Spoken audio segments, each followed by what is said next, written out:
बंदी छोड़ सतगुरु रामपाल जी परमेश्वर जी की जय हो। परम पिता परमात्मा सारी सृष्टि के सृजनहार कुल मालिक असंख्य ब्रह्मांडों के स्वामी जगत गुरु तीनों लोकों में प्रवेश करके सबका धारण पोषण करने वाले राजाधिराज आत्माधार नाथों के नाथ देवों के देव महादेव सर्वेश्वर महेश्वर मृत्युंजय अजरो अमर आदि अनादि सनातनी प्रभु जगत पिता जगदीश्वर श्री श्री 1008 की उपाधि के वास्तविक अधिकारी अकाल मूरत शब्द स्वरूपी राम वासुदेव सर्वगतम ब्रह्म परम पूज्य प्रथम पूज्य परम संत परम पुरुष परम धनी परम दयालु सत्य कबीर हक्का कबीर अल्लाहु कबीर अल्लाहु अकबर बाखबर अल्लाह ताला जगत के तारणहार जगत के मुक्तिदाता जगत के जगन्नाथ हारे के सहारे हिंदुओं के राम मुसलमानों के अल्लाह सिखों के वाहिगुरु ईसाइयों के मसीह दया के सागर दया निधि करुणा के सागर करुणा निधि स्वयंभू परिभू संकट मोचन कष्ट हरण मंगल करण दुख भंजन अविगत कबीर निर्विकार निर्विषम परमात्मा अलय अलेख सतगुरु आदि अनादि सतगुरु असली मर्यादा पुरुषोत्तम असली राम असली कृष्ण असली घनश्याम असली मुरारी राजाओं के राजा महाराजाओं के महाराजा शहंशाहों के शहंशाह सम्राटों के सम्राट भगवानों के भगवान अल्लाहों के अल्लाह प्रभुओं के प्रभु मसीहाओं के मसीह सच्चे वाहिगुरु बाबाओं के बाबा पीरों के पीर सेठों के सेठ जगत सेठ सावड़सा सेठ सर्वगुण संपन्न अनंत कोटि कलाओं के स्वामी अनंत कोटि ब्रह्मांडों के नायक योगियों में महायोगी ध्यानियों में महाध्यानी सिद्धों में परम सिद्ध ज्ञानियों में तत्व ज्ञानी ब्रह्म ज्ञानी महाज्ञानी परम ज्ञानी सर्वश्रेष्ठ ज्ञानी विज्ञानी युवा कबीर समर्थ कबीर असमवात अमित ओजा सच्चे रहनुमा करीम अल्लाह सुभान अल्लाह दुनिया के अंतिम पैगंबर 8 सितंबर 1951 से गांव धनाना जिला सोनीपत हरियाणा भारतवर्ष की पावन भूमि पे प्रकट रियल कल्कि भगवान श्री नारायण साकार हरि श्री बाबा साहिब नूर अनंत परमात्मा सच्चे दरवेश सच्चे बाखबर संत श्रोमणी सतगुरु रामपाल जी परमेश्वर जी के चरण कमल में साध संगति से जुड़े हुए देश विदेश से आप और हम सभी सत्सेवक भाई बहनों का अनंत कोटि दंडवत प्रणाम। सत्साई भाई और बहनों, बहुत बड़ी दया बहुत बड़ी मेहर पूज्य गुरुदेव भगवान की सतगुरु रामपाल जी परमेश्वर जी की, जिनके सानिध्य में उनके अमर तत्व ज्ञान को आधार बनाकर हर प्रकार से मर्यादाओं में रहकर संघर्ष करते हुए अपनी आत्मा के कल्याण हेतु दृढ़ता के साथ निरंतर भक्ति मार्ग पर आगे की ओर ही बढ़ रहे हैं। भाई और बहनों, इस वर्तमान घोर कलयुग में ये इतनी बड़ी रजा इस युवा अवस्था में बाल अवस्था में पूर्ण परमेश्वर की भक्ति शास्त्र अनुकूल शत भक्ति, जिस शास्त्र अनुकूल शत भक्ति को करते हुए ब्रह्मा विष्णु महेश भी डरते हैं, क्योंकि इस भक्ति को सफल बनाने के लिए जो नियम है जो मर्यादा है उनको निभाने के लिए जीव को जीवित ही मरना पड़ता है। जीवित ही लोक लाज से पीछे हटना पड़ता है, मान बड़ाई अहंकार दिखावे से पीछे हटना पड़ता है, राग द्वेष ईर्ष्या छल कपट निंदा इन सब से दूर हटना पड़ता है। नेक नीति ईमानदारी से हमने अपनी रोजी रोटी के लिए धंधा करना पड़ता है। किसी की भी आत्मा हमने शौपन में भी नहीं दुखानी होती है। किसी को ठगने का विचार शौपन में भी नहीं आना चाहिए। पर नारी को माँ बहन और बेटी की दृष्टि से देखना होता है। लड़ाई झगड़ों से दूर बैठना होता है।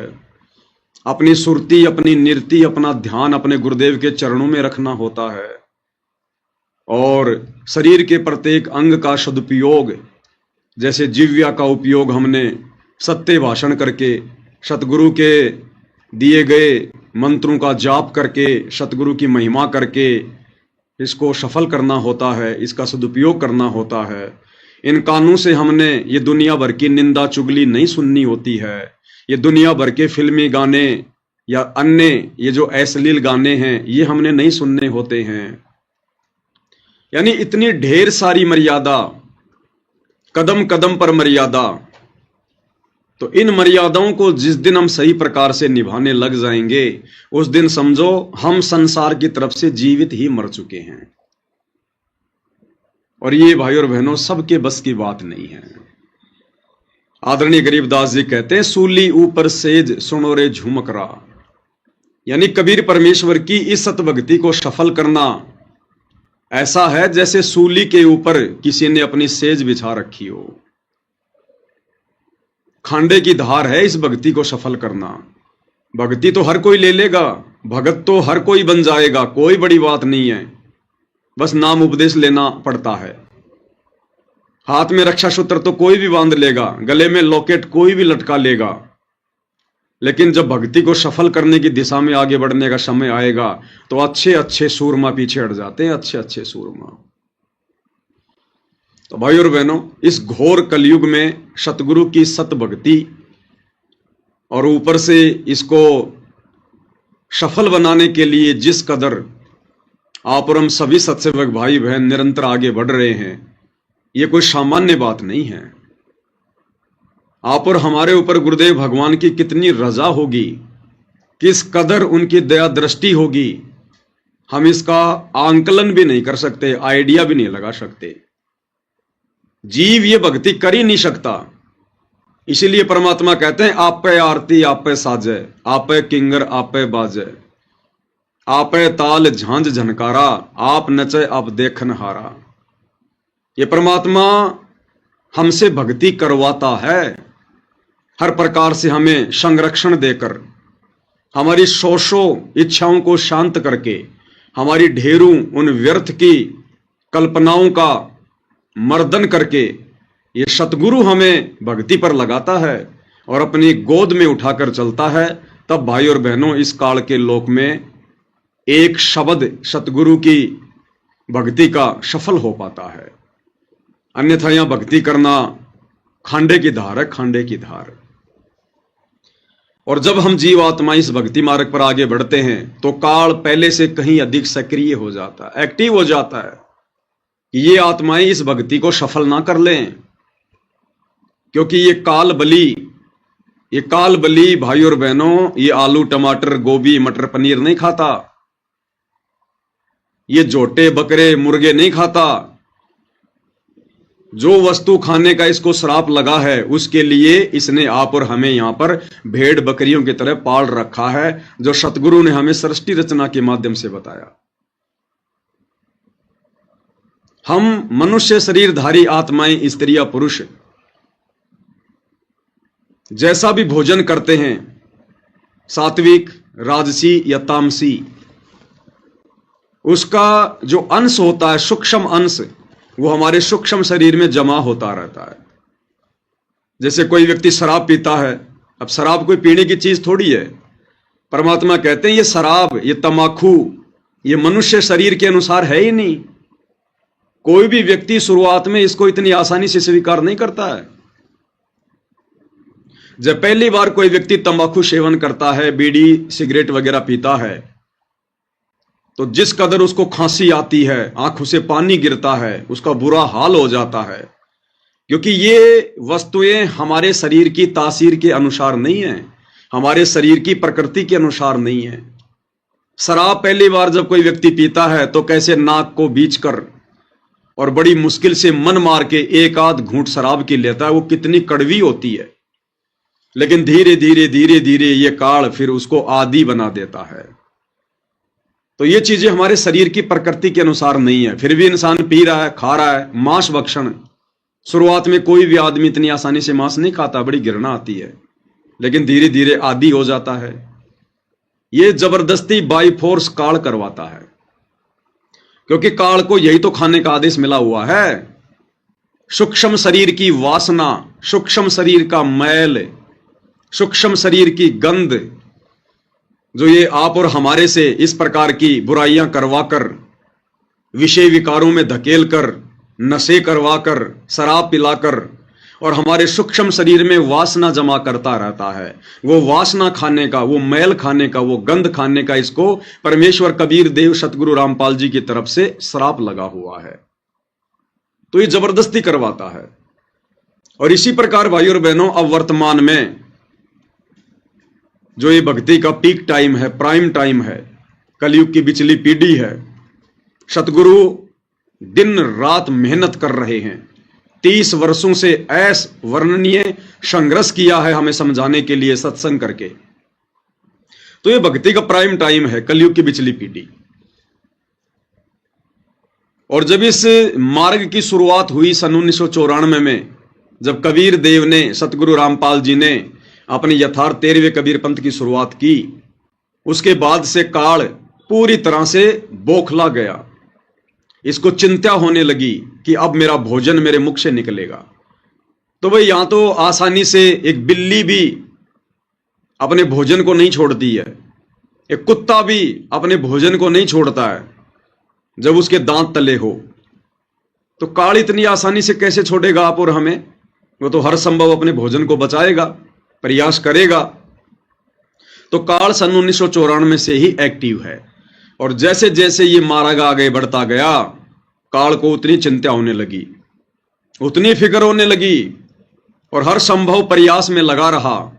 आत्माओं को डगमग किया जाए, उनके मन में शंका पैदा की जाए, संदेह पैदा किया जाए, गुरु मर्यादा तुड़वाई जाए, गुरु वचन की अवहेलना करवाई जाए, भक्ति विधिवत ना कर पाए कोई जीव, इसके लिए उसको व्यस्त किया जाए, उसके मन में सौ शंकाएं पैदा की जाए। तो ये अपना प्रयास पूरी तरह से कर रहा है। और अब तो भाइयों और बहनों, वो समय आ गया है जिस समय काल पूरी तरह से बौखलाया हुआ है, विशेषकर सन 2014 से। और काल पूरी तरह से एक्टिव हो चुका है, अपने अनेकों रूप बनाकर सतगुरु रामपाल जी परमेश्वर जी की संगत में जो भगत भाई बहन मर्यादा तोड़कर भक्ति करने का, भगत बनने का दिखावा कर रहे हैं, ढोंग कर रहे हैं, सूक्ष्म रूप में उनके हृदय में बैठा है, उनकी बुद्धि पर सवार है, और अन्य भगत भाई बहनों की भी मर्यादा तुड़वा रहा है, उनको भी भ्रमित करवा रहा है। और जब से सात संगतियां शुरू हुई है, तब से तो इसका हाल ही बेहाल हो गया कि यहां तो बिल्कुल प्योर सोल, प्योर आत्मा, शुद्ध आत्मा तैयार हो रही है। ये तो परमेश्वर की भट्ठी है, भट्ठी। तो भाई और बहनों, साध संगतियों को भी इतनी आसानी से आगे नहीं बढ़ने देगा। ये थोड़ी है कि हम साध संगति से जुड़ गए, पवन भगत जी के वीडियो देखने लग गए,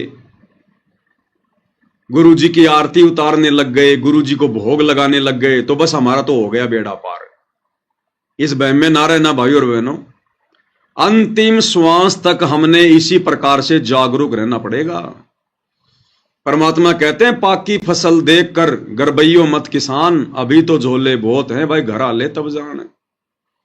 किसान यदि अपने खेत में पकी हुई फसल को देखकर अभिमान करता है, घमंड करता है कि अब की बार तो मेरे जैसी फसल किसी की भी नहीं है, और अब की बार तो बढ़िया मकान बनाऊंगा, बच्चों की शादी करूंगा, फ्रिज लेके आऊंगा, मकान में एसी लगाऊंगा, मोटरसाइकिल लेके आऊंगा, अब की बार तो मेरे खेतों में जबरदस्त फसल लहरा रही है। तो परमेश्वर उस किसान का उदाहरण देकर आप और हमें भक्ति मार्ग पर समझा रहे हैं कि उस किसान को अभिमान नहीं करना चाहिए खेत में खड़ी हुई फसल को देखकर। अभी तो झोले बहुत हैं भाई, घर आ ले तब जान। अभी तो ना जाने कब आंधी चल जाए, कब भयंकर बारिश हो जाए, कब ओले गिर जाएं, कब क्या भूकंप आ जाए। जब तक वो फसल कट पिट के निकल कर और उनको बोरियों में और उनको उन कट्टों में बांध कर जब तक तू अपने घर पर ना रख ले, तब तक भाई तेरे को सचेत रहने की आवश्यकता है। तो भाई और बहनों, इसी प्रकार इस सत भक्ति मार्ग पर, ठीक है, परमेश्वर ने हमें सत्य मिशन से जोड़ दिया, सत्य मार्ग से जोड़ दिया, साध संगति से जोड़ दिया, क्योंकि परमात्मा कहते हैं साध की संगत सतगुरु की सेवा, अजर अमर घर पावे, और कहे कबीर सुनो रे गोरख, हम सबको तत्व भेद लखावे। लेकिन यहां पर तो पहले से भी ज्यादा सावधानियां बरतनी पड़ेंगी इस भक्ति को सफल करने के लिए। तो वर्तमान में भाइयों और बहनों कुछ एक घटनाएं जो दास के सामने आई है, परमात्मा की प्रेरणा से मेरी सेवा है, मेरी ड्यूटी है, हल्का फुल्का मैं आपको जानकारी दे दूं, आपको मैं परिचित करवा दूं ताकि आप धोखा खाने से बचें। तो दास के पास में फेसबुक पर कुछ पोस्ट आ रही हैं इस प्रकार की जो आप स्क्रीन पर देख रहे हैं। अब देखो आजकल मानव धर्मी भी बहुत हो गए, हजारों की संख्या में हो गए। दास तो हम सब थे ही पहले, और अब मानव धर्मी भी बहुत हो गए, और ये लोगो लगाने वालों की भी संख्या बहुत ज्यादा बढ़ गई है। अब पता ही नहीं चल पा रहा कौन मर्यादा में है और कौन मर्यादा में नहीं है, क्योंकि ये काल का लोग है, यहां पर नकलची लोग ज्यादा होते हैं, देखा देखी करने वाले ज्यादा होते हैं। तो दास के पास में इस प्रकार की पोस्ट एक दो भक्तों ने व्हाट्सएप पर भेजी है, और वो कह रहे हैं कि भगत जी, कुछ एक भगत हैं कर्नाटक साइड से, कर्नाटक के बीजापुर बताया कि वहां से कुछ एक भगत हैं जो अपना मनमाना आचरण संगत में फैला रहे हैं, और वो लोग ये कुप्रचार कर रहे हैं कि 8 सितंबर को सतगुरु रामपाल जी हमारे घर पर आएंगे, विमान लेकर आएंगे और हमें सह शरीर सतलोक लेकर जाएंगे। और जिन जिन भगत भाई बहनों को सतलोक जाना है, सतलोक नहीं, गलती हो गई मुझ पवनदास की, कान पकड़ के माफी मांगता हूं भाई, अनामी लोक लेकर जाएंगे, डायरेक्ट अनामी लोक, सर्वश्रेष्ठ जगह पर, कि हमें अनामी लोक लेकर जाएंगे सतगुरु रामपाल जी। और जो जो भगत नहीं आएंगे बाद में बहुत पछताएंगे, बहुत रोएंगे, ये मौका फिर बार बार नहीं मिलेगा। तो ये पोस्ट आई मेरे पास में, ये मानव धर्मी राजकुमार दास कौन है, क्योंकि राजकुमार नाम के तो बहुत सारे सत्सेवक भाई बहन होंगे, तो मैं तो किसी को जानता नहीं कि ये कौन से राजकुमार जी हैं। तो इन्होंने ये पोस्ट की है, माया के पुजारी सतलोक जाएगा, यानी जो माया के पुजारी है ना वो तो सतलोक जाएंगे, और रामपाल जी के पुजारी अनामी लोक जाएंगे, और सतगुरु रामपाल जी के भगत कहां जाएंगे, अनामी लोक, जहां पर पूर्ण मोक्ष और पूर्ण आनंद है, जहां पर पूर्ण मोक्ष और पूर्ण आनंद है, अनामी लोक में।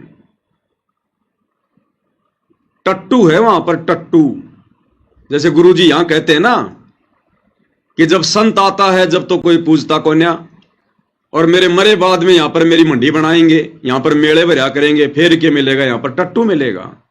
तो अनामी लोक में टट्टू है, टट्टू।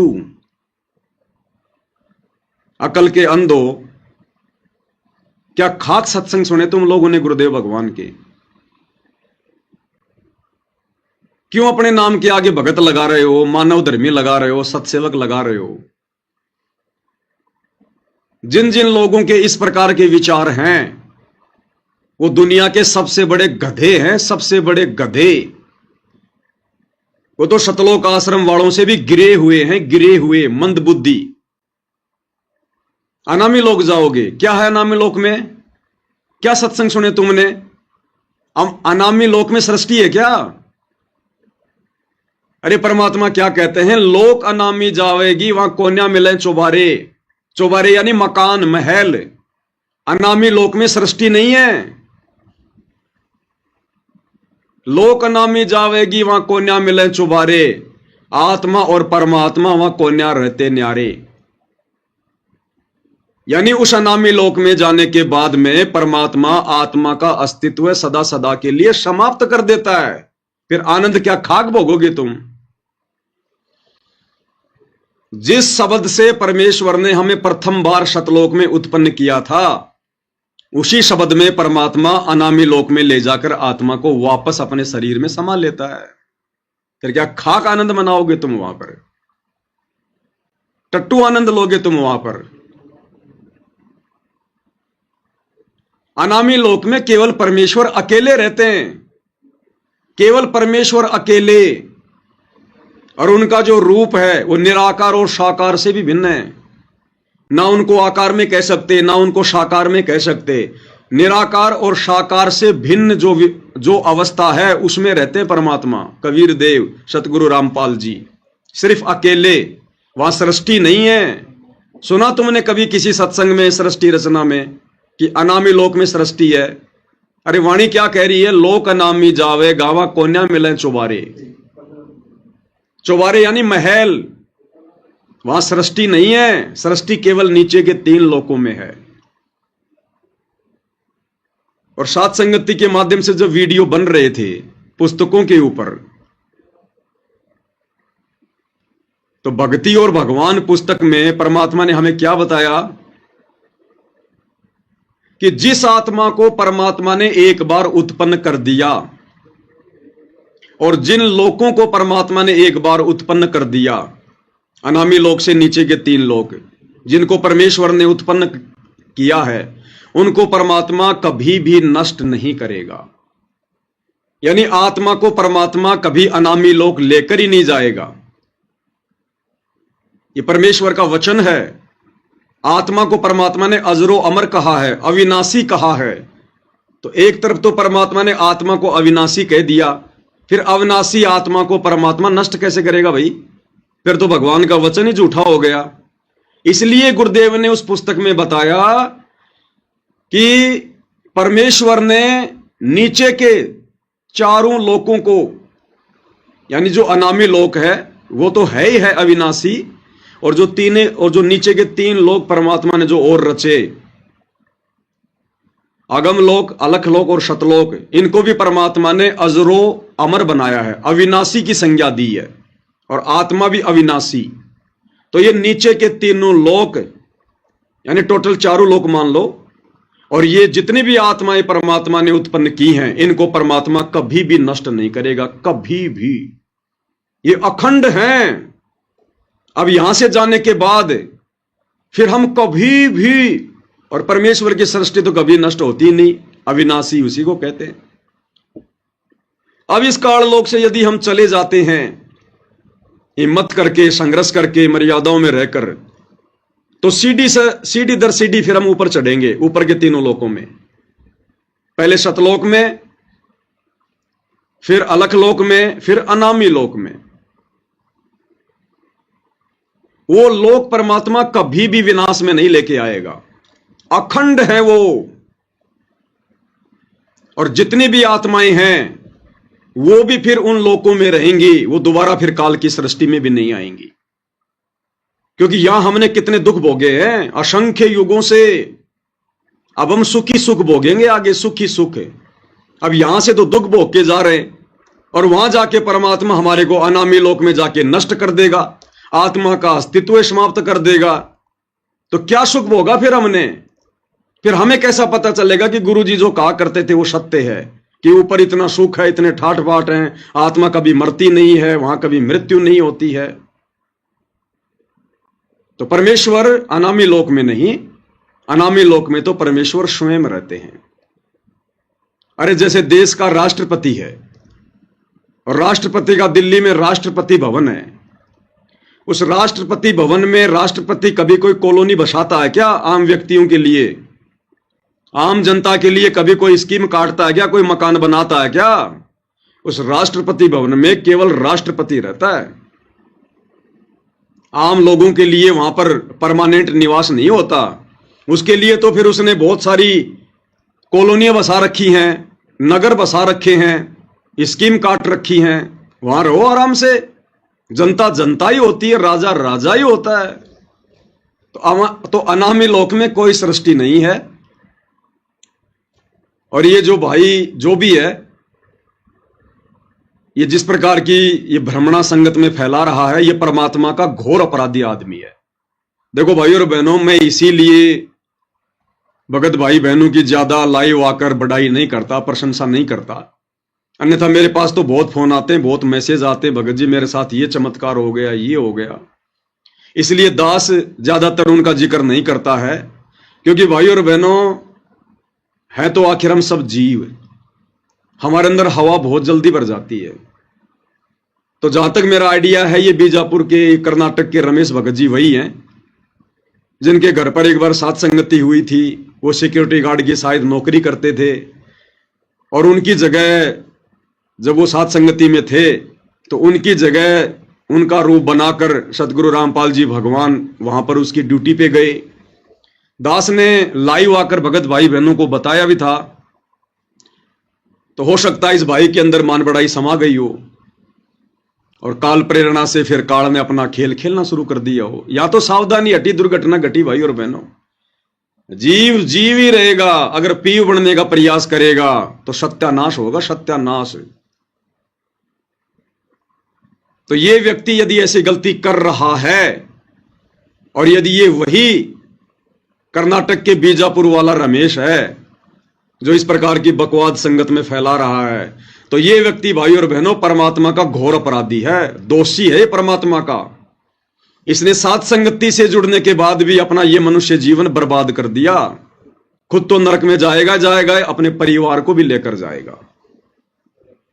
और कुछ एक मंद बुद्धि भगत मेरे पास में मैसेज भेज रहे हैं कि भगत जी ये क्या सत्य है, भगत जी आप आओगे या नहीं आओगे, भगत जी हमें जाना चाहिए नहीं जाना चाहिए।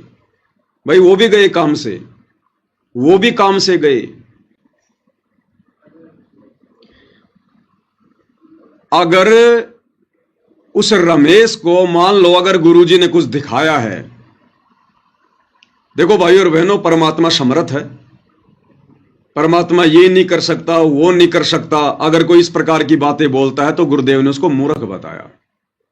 लेकिन परमात्मा की भी कुछ मर्यादाएं हैं, कुछ नियम हैं, कुछ उसके उसूल हैं। उनसे हटकर यदि हम डींग मारेंगे तो वो भक्ति मार्ग में नहीं चलता। फिर परमात्मा तो समर्थ है, कुछ भी कर सकता है, वो तो कहीं से भी किसी को लेकर जा सकता है, नो डाउट। तो जिन जिन भगत भाई बहनों ने शंका व्यक्त की है ना, भगत जी क्या करें, हम जाएं या ना जाएं, हमें जाना चाहिए नहीं जाना चाहिए, तो वो भी भाई और बहनों मजदार में। जो व्यक्ति सात संगति से जुड़ने के बाद भी इन छोटी मोटी घटनाओं का निर्णय स्वयं नहीं कर रहा है, वो भी मंदबुद्धि है, उसकी भी मर्यादा खंडित है। अरे अगर आदेश उस रमेश दास को गुरुदेव ने दिया भी होगा तो तुम क्या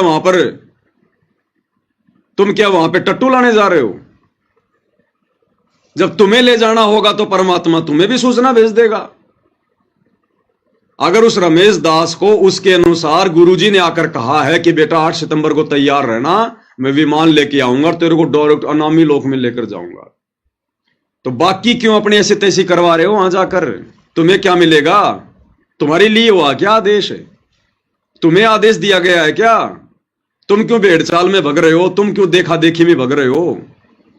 तो जिस व्यक्ति ने इस ज्ञान विरुद्ध इस पोस्ट को पढ़कर अगर मन में भी धारणा बना ली कि मैं जाऊंगा, जिसके मन में इतना भी दोष आ गया, विचार आ गया, वो व्यक्ति भी इस जन्म में मोक्ष प्राप्त नहीं कर सकता। ये परीक्षा चल रही है हमारी कदम कदम पे।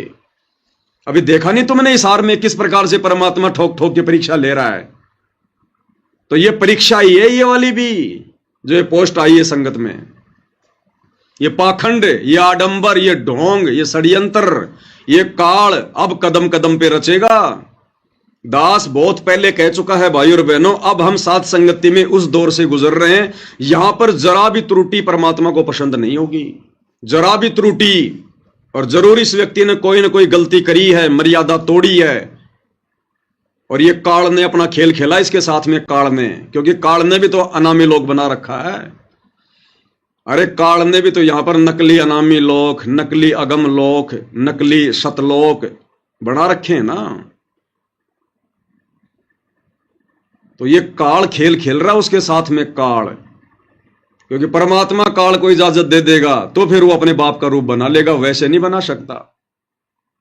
जब उसने अपने भाई जोगजीत का रूप बनाने के लिए भी उसकी आज्ञा मांगी, तो परमात्मा का कैसे बना लेगा? गुरुदेव भगवान का। हाँ, परमात्मा आदेश दे सकते हैं हम भक्तों की परीक्षा के लिए कि देख ले भाई मेरा रूप बना के, या फिर काल हो सकता है अपने रूप में आया हो, किसी और रूप में आया हो, और सतगुरु रामपाल जी भगवान ने उसका रूप चेंज कर दिया हो, अपना रूप बना दिया हो। उस काल को भी दिखाई नहीं दे रहा कि मेरा क्या रूप दिखाई दे रहा है, और भगत को भी वो गुरु जी का रूप दिखाई देगा, क्योंकि समर्थ तो सतगुरु है ना। सतगुरु जो चाहे सो कर ही। भाई ये कदम कदम पे परीक्षा होंगी हमारी। गुरुदेव भगवान कहते हैं सतलोक जाना कोई बच्चों का खेल नहीं है, कोई वो खाला का घर नहीं है, बरवाड़े का बस अड्डा नहीं है जो तुम पकड़ के रिक्शा पहुंच जाओगे। जोटा लगेगा, जोटा जोर लगेगा। अनामी लोक में जाएंगे। इस काल लोक में तो कुकर्मों में तुम सड़े पड़े हो अभी तक, और अनामी लोक जाओगे तुम। पहले सतलोक तो जा लो एक बार, अनामी लोग जाएंगे ये सीधे। इतने अच्छे कर्म हो गए तुम्हारे, अनामी लोग जाओगे और क्या करोगे? वहां जाके मिट्टी में मिट्टी मिलना है? क्या करोगे जब भगवान ने मना कर दिया कि अनामी लोक में मैं किसी को लेकर ही नहीं जाता, लेकर ही नहीं जाता किसी को। और कई बार जो परमात्मा ने ये अनामी लोक का जो ये जिक्र किया है, तो गुरुदेव ने बाद में बताया कि अनामी लोक भी सतलोक को कहते हैं। यानी जिसके विषय में कोई कह नहीं सकता, कोई जान नहीं सकता, आज तक किसी ने बताया नहीं, उसको कहते हैं अकय लोक। अब आम भगत तो सोच लेते हैं कि ये जो अकय लोक है ये तो अनामी लोक के लिए है। आज से पहले हमें सतलोक की जानकारी, अगम लोक की जानकारी, अलख लोक की जानकारी दी किसी ने? तो इस काल लोक की सृष्टि में ऊपर के चारों लोक ये अनामी लोक हैं, ये अकय लोक हैं जिनके विषय में कभी कोई कुछ कह नहीं सकता। वहां की सुख सुविधाओं के विषय में कोई वर्णन नहीं कर सकता, इसलिए चारों लोकों को अनामी लोक कहा जाता है, चारों लोकों को अकय लोक कहा जाता है। उनके बारे में पहले कभी किसी ने कुछ कहा ही नहीं, कोई जानता ही नहीं था तो कहेगा क्या, इसलिए उनको अकय लोक कहा जाता है। अब सत्संग तो तुम ध्यान से सुनते नहीं, तो काल तो सिर पर बैठेगा भाई, बकवास तो करवाएगा ना। और जिन जिन भगत भाई बहनों के मन में भी अगर आ चुकी है, अगर मन में भी आ चुकी है कि मैं जाऊंगा, अब भले वो मेरा ये वीडियो देख के वो रुक जाए, लेकिन इस वीडियो को देखने से पहले यदि उसके मन में आ चुका है कि मैं जाऊंगा, वो इस जन्म में सतलोक नहीं जा सकता। लिख लेना भाई, किसी डायरी में नोट कर लेना, इस जन्म में वो दुष्ट आत्मा सत्सेवक होकर भी सतलोक नहीं जाएगा।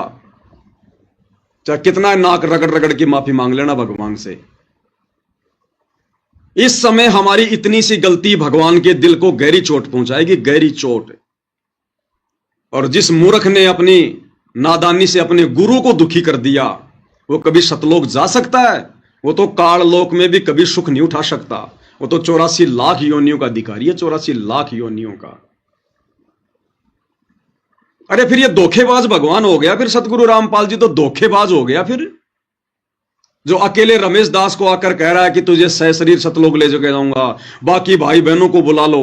भाई ये बाकी भाई बहनों को क्यों बुला रहा है? इसलिए तो बुला रहा होगा ना कि भाई गुरुजी ने कहा होगा भाई सबको बुला ले। तो गुरुजी को डर लग रहा है क्या सबको बताने से? अरे जब गुरुजी तुम्हें बता सकते हैं आकर, तो गुरुजी बाकी भगत भाई बहनों को नहीं बता सकते? जिन जिन को लेकर जाना होगा उनको भी तो गुरु बता सकता है ना। तुम कोई दलाल हो गुरुजी के, एजेंट हो तुम कोई गुरुजी के, जो तुम्हें कहेगा गुरु कि हां भाई सबको बुला ले।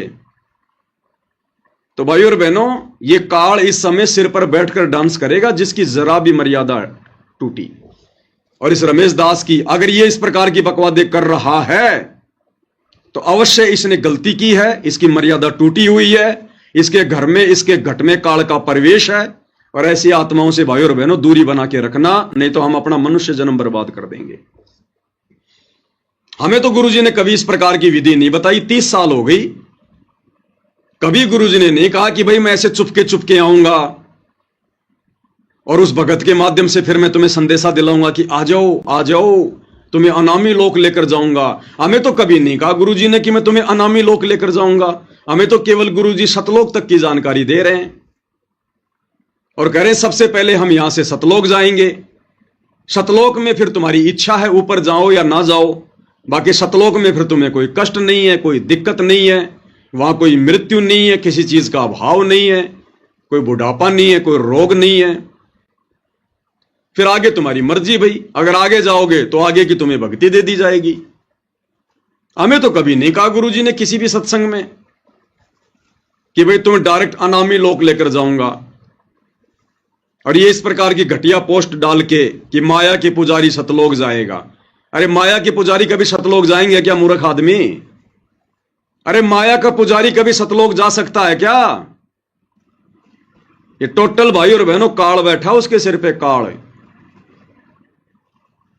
तो उसने तो अपना जीवन बर्बाद किया ही किया। और जिन जिन आत्माओं के मन में ये आ चुका है मेरा ये वीडियो देखने से पहले कि हम भी जाएंगे, वो आत्माएं भी अपना ये जन्म बर्बाद कर चुकी हैं, ये फाइनल मान लेना। तो ये कुछ बकवादे हैं भाई और बहनों जो आपके सामने पेश करनी जरूरी थी। और हो सकता है भाई और बहनों मान लो इसको परमात्मा उस दिन आकर ले भी जाएं, लेकिन आप और हमने फिर भी इस प्रकार की बकवादों में नहीं पड़ना है। जब तक गुरुजी हमसे आकर कोई बात ना कहें, जब तक हमें आकर कोई आदेश ना दें, और जब तक हम उनके द्वारा बताई गई विधि अनुसार ये कन्फर्म नहीं कर लें कि ये मेरा गुरु है या फिर मेरा गुरु मेरी परीक्षा ले रहा है या मेरे गुरु ने अपना रूप इस काल को दे दिया मेरी परीक्षा के लिए, जब तक ये कन्फर्म ना हो जाए तब तक भाई और बहनों हमने केवल उसी विधि से सतलोक जाने की तैयारी करनी है जो विधि गुरुदेव ने पिछले 30 वर्षों से अपने सत्संगों में बताई है। केवल उसी विधि से। ये काल का लोक है, ये छोड़ेगा नहीं। अंत समय में भी मर्यादा तुड़वा देगा किसी न किसी बहाने, किसी न पॉइंट पर मन में शंका पैदा कर देगा। इसलिए परमात्मा कहते हैं यो गुरु ज्ञान विज्ञान वाणी जीवित ही जग में मरो, यानी संसार की तरफ से जीवित मर जाओ। संसार किसका? काल का। ना हमने कोई काल की बातों पे ध्यान देना, ना हमने काल के पुजारियों की बातों पे ध्यान देना। अपने सतगुरु के प्रत्येक वचन को सत्य मानकर आगे बढ़ना है भक्ति मार्ग पर।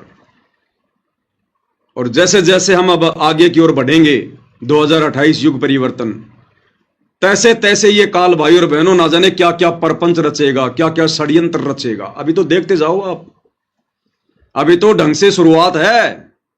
अभी आगे आगे देखते जाओ क्या क्या होता है। कितने लोग साथ संगति में डटे रहेंगे। जब परीक्षाएं होंगी ना तब देखना। परमात्मा कहते हैं भक्ति भाव भादो नदी सबे चले गहराए और सरिता सोई जानिए जो जेठ मास ठहराए। अभी भक्ति का जेठ मास आया नहीं है। जब वो जेठ मास आएगा, प्यास सताएगी, गले सूखेंगे, तब पता चलेगा हम कहां कहां भगेंगे, क्या क्या होगा हमारे साथ में। अभी तो परमात्मा हमारी बहुत मदद कर रहा है, बहुत सहयोग दे रहा है। अभी तो हमें ज्ञान और भक्ति से दृढ़ कर रहा है। और जब वो परीक्षा लेगा ना ठोक ठोक के बजा बजा के, तब पता चलेगा उसके असली हीरे मोतीलाल कौन है। तो ये ज्ञान आधार बिल्कुल भी नहीं है। जो ये घटिया पोस्ट सोशल मीडिया पर कुछ एक नादान भगत वायरल कर रहे हैं, वो अपना जीवन बर्बाद कर चुके हैं। और भाई आगे किसने क्या करना है ये अपना डिसीजन खुद ले लेना। हमेशा तुम्हें भगत भाई बहन नहीं समझाएंगे। अगर तुम यहां पर भी डगमग हो रहे हो और जब ये स्थूल शरीर छोड़कर त्रिकुटी की यात्रा करोगे, तुम क्या खाक जाओगे तुम त्रिकुटी पर। 14 करोड़ तो छोड़ो, तुम्हें एक भी यम का दूध दिखाई दे गया तुम्हारी टट्टी पेशाब निकल जाएगी। अगर तुम्हारी यही अगर तुम्हारी अज्ञानता रही तो भाई अपना अपना स्टैंड क्लियर कर लेना। उसके बाद भाई और बहनों दूसरी जो घटना है, एक ये पीला पर्चा है, आप सभी भगत भाई बहनों के सामने है। सतलोक आश्रम मैनेजमेंट हरियाणा ने इसको 15 अगस्त 2025 को वायरल किया है, क्योंकि गुरुदेव भगवान के आशीर्वाद से जब दास 12 अगस्त 2025 को अपने 2 भगत भाइयों के साथ, मनोज दास और मुकेश दास के साथ अपनी इशार की तारीख पर गया था, और जिस प्रकार वहां सतलोक आश्रम मैनेजमेंट हरियाणा के मीडिया प्रभारी डॉक्टर चांद राठी और बसंत सैनी गांव गांधरा जिला रोहतक हरियाणा वाले ने जो ज्ञान विरुद्ध निंदनीय घटिया हरकत की है, कुछ भक्तों को साथ में लेकर एक किराए की लड़की लाकर, उस घटना के बाद में उस पेट्रोल पंप से दास ने जो सीसीटीवी वीडियो लिया और दास ने जब उसको दास के फेसबुक पेज पवन दास इस लाइव के ऊपर डाला, तो गुरुदेव भगवान के आशीर्वाद से आज तीसरा ही दिन है और तीसरे दिन में कम से कम 60 लाख लोगों ने देख लिया। 60 लाख लोगों ने, बड़ी तेजी से वो वीडियो वायरल हुआ मालिक के आशीर्वाद से। तो मैनेजमेंट हरियाणा पूरी तरह से बौखला रहा है। इनका मानसिक संतुलन दिन ब दिन बिगड़ता जा रहा है, क्योंकि भक्ति के ये निकट भी नहीं है। बकवाद काल इनसे जी भर के करवा रहा है। सतगुरु का आशीर्वाद इनके सिर से हट चुका है। अब ये भी अपनी अंतिम यात्रा की तरफ है, अंतिम यात्रा की तरफ। इनको बकवादों के अलावा कुछ भी नहीं सूझेगा अब आगे आगे, और ऐसे ही इन लोगों का सत्यानाश होगा धीरे धीरे मालिक के विधान अनुसार। तो इन्होंने आनन फानन में एक पीला पर्चा निकाला है। मुझे तो हंसी आई भाई और बहनों इसको पढ़ के। मान न मान मैं तेरा मेहमान, जबरदस्ती के पीले पर्चे निकाल रहे हैं, जबरदस्ती के। और क्या लिखा है, दिनांक 15 अगस्त 2025, समय 9:40 रात्रि। सभी भगतात्माओं से प्रार्थना है कि सतगुरुदेव जी का आदेश आया है। बिना सतगुरु के आदेश के तो ये बाथरूम करने भी नहीं जाते, इतने आज्ञाकारी हैं आश्रम वाले। बिना सतगुरु की आज्ञा के तो ये पैंट के नीचे ये चड्डी भी नहीं पहनते। पहले गुरुजी से पूछते हैं कि गुरुजी आज मैं कौन सी चड्डी पहनूं। इतने आज्ञाकारी भगत हैं ये। तो कह रहे हैं गुरुदेव का आदेश आया है। अब बताओ गुरुजी को कैसे पता चला? भाई गुरुजी तो जेल में बैठे हुए हैं। अरे गुरुजी तो जेल में बैठे हुए हैं। अब जेल में ना तो मोबाइल की व्यवस्था होती है ना कुछ और, तो गुरुजी को कैसे पता चल गया? कहते गुरुजी का आदेश आया है। भाई गुरुजी कोई भी बात बताएंगे तो इसी आधार पर बताएंगे कि मेरे को मेरे परिवार ने बताई हो, या जो भगत मिलाई पर जाता है उसने बताई हो। उस आधार से फिर गुरुजी आदेश दे सकते हैं, अन्यथा गुरुजी को क्या पता? बताओ भाई। गुरुजी तो एक आम संत की लीला कर रहे हैं, वे तो अंतर्यामी हैं, जानी जान है, लेकिन अपनी शक्तियों का परमात्मा तुम नालायकों की तरह दुरुपयोग नहीं करते। तो गुरुजी को किसने बताया होगा? गुरुजी के परिवार ने बताया होगा, जो मिलाई पर जाते हैं उन्होंने बताया होगा। तो आदेश ये गुरुजी का कहां हो गया? आदेश तो मिलाई पर जाने वाले भक्तों का है, जो उन्होंने गुरुजी को आदेश दिया। उन्होंने गुरुजी को आदेश दिया कि गुरुजी अब तुम भी ऐसा ही आदेश दे दो जो हमने आपको बताया है। तो कह रहे गुरुजी का आदेश आया है। क्या आदेश है? सतगुरुदेव जी का आदेश आया है कि गुरुद्रोहियों ने एक अन्नपूर्णा मुहिम संत रामपाल जी महाराज जी के सानिध्य में नामक व्हाट्सएप ग्रुप बनाया हुआ है। वे इस ग्रुप में भक्तों को जोड़ रहे हैं और फ्रॉड करके भक्तों से पैसे ले रहे हैं।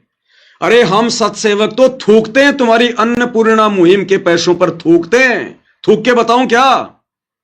अरे थूक के बताऊं क्या? ये परमात्मा की सेवा का कमरा, थूक नहीं सकता, नहीं तो अभी तुम्हें थूक के बताता। ये पवन दास और मेरे सत्सेवक भाई बहन जो परमेश्वर के प्रति समर्पित हैं, अरे सतलोक आश्रम मैनेजमेंट हरियाणा वालों, तुम्हारे भक्तों के और तुम्हारी ये अन्नपूर्णा मुहिम जैसी घटिया मुहिम के पैसों की तरफ हम तो थूकते भी नहीं है।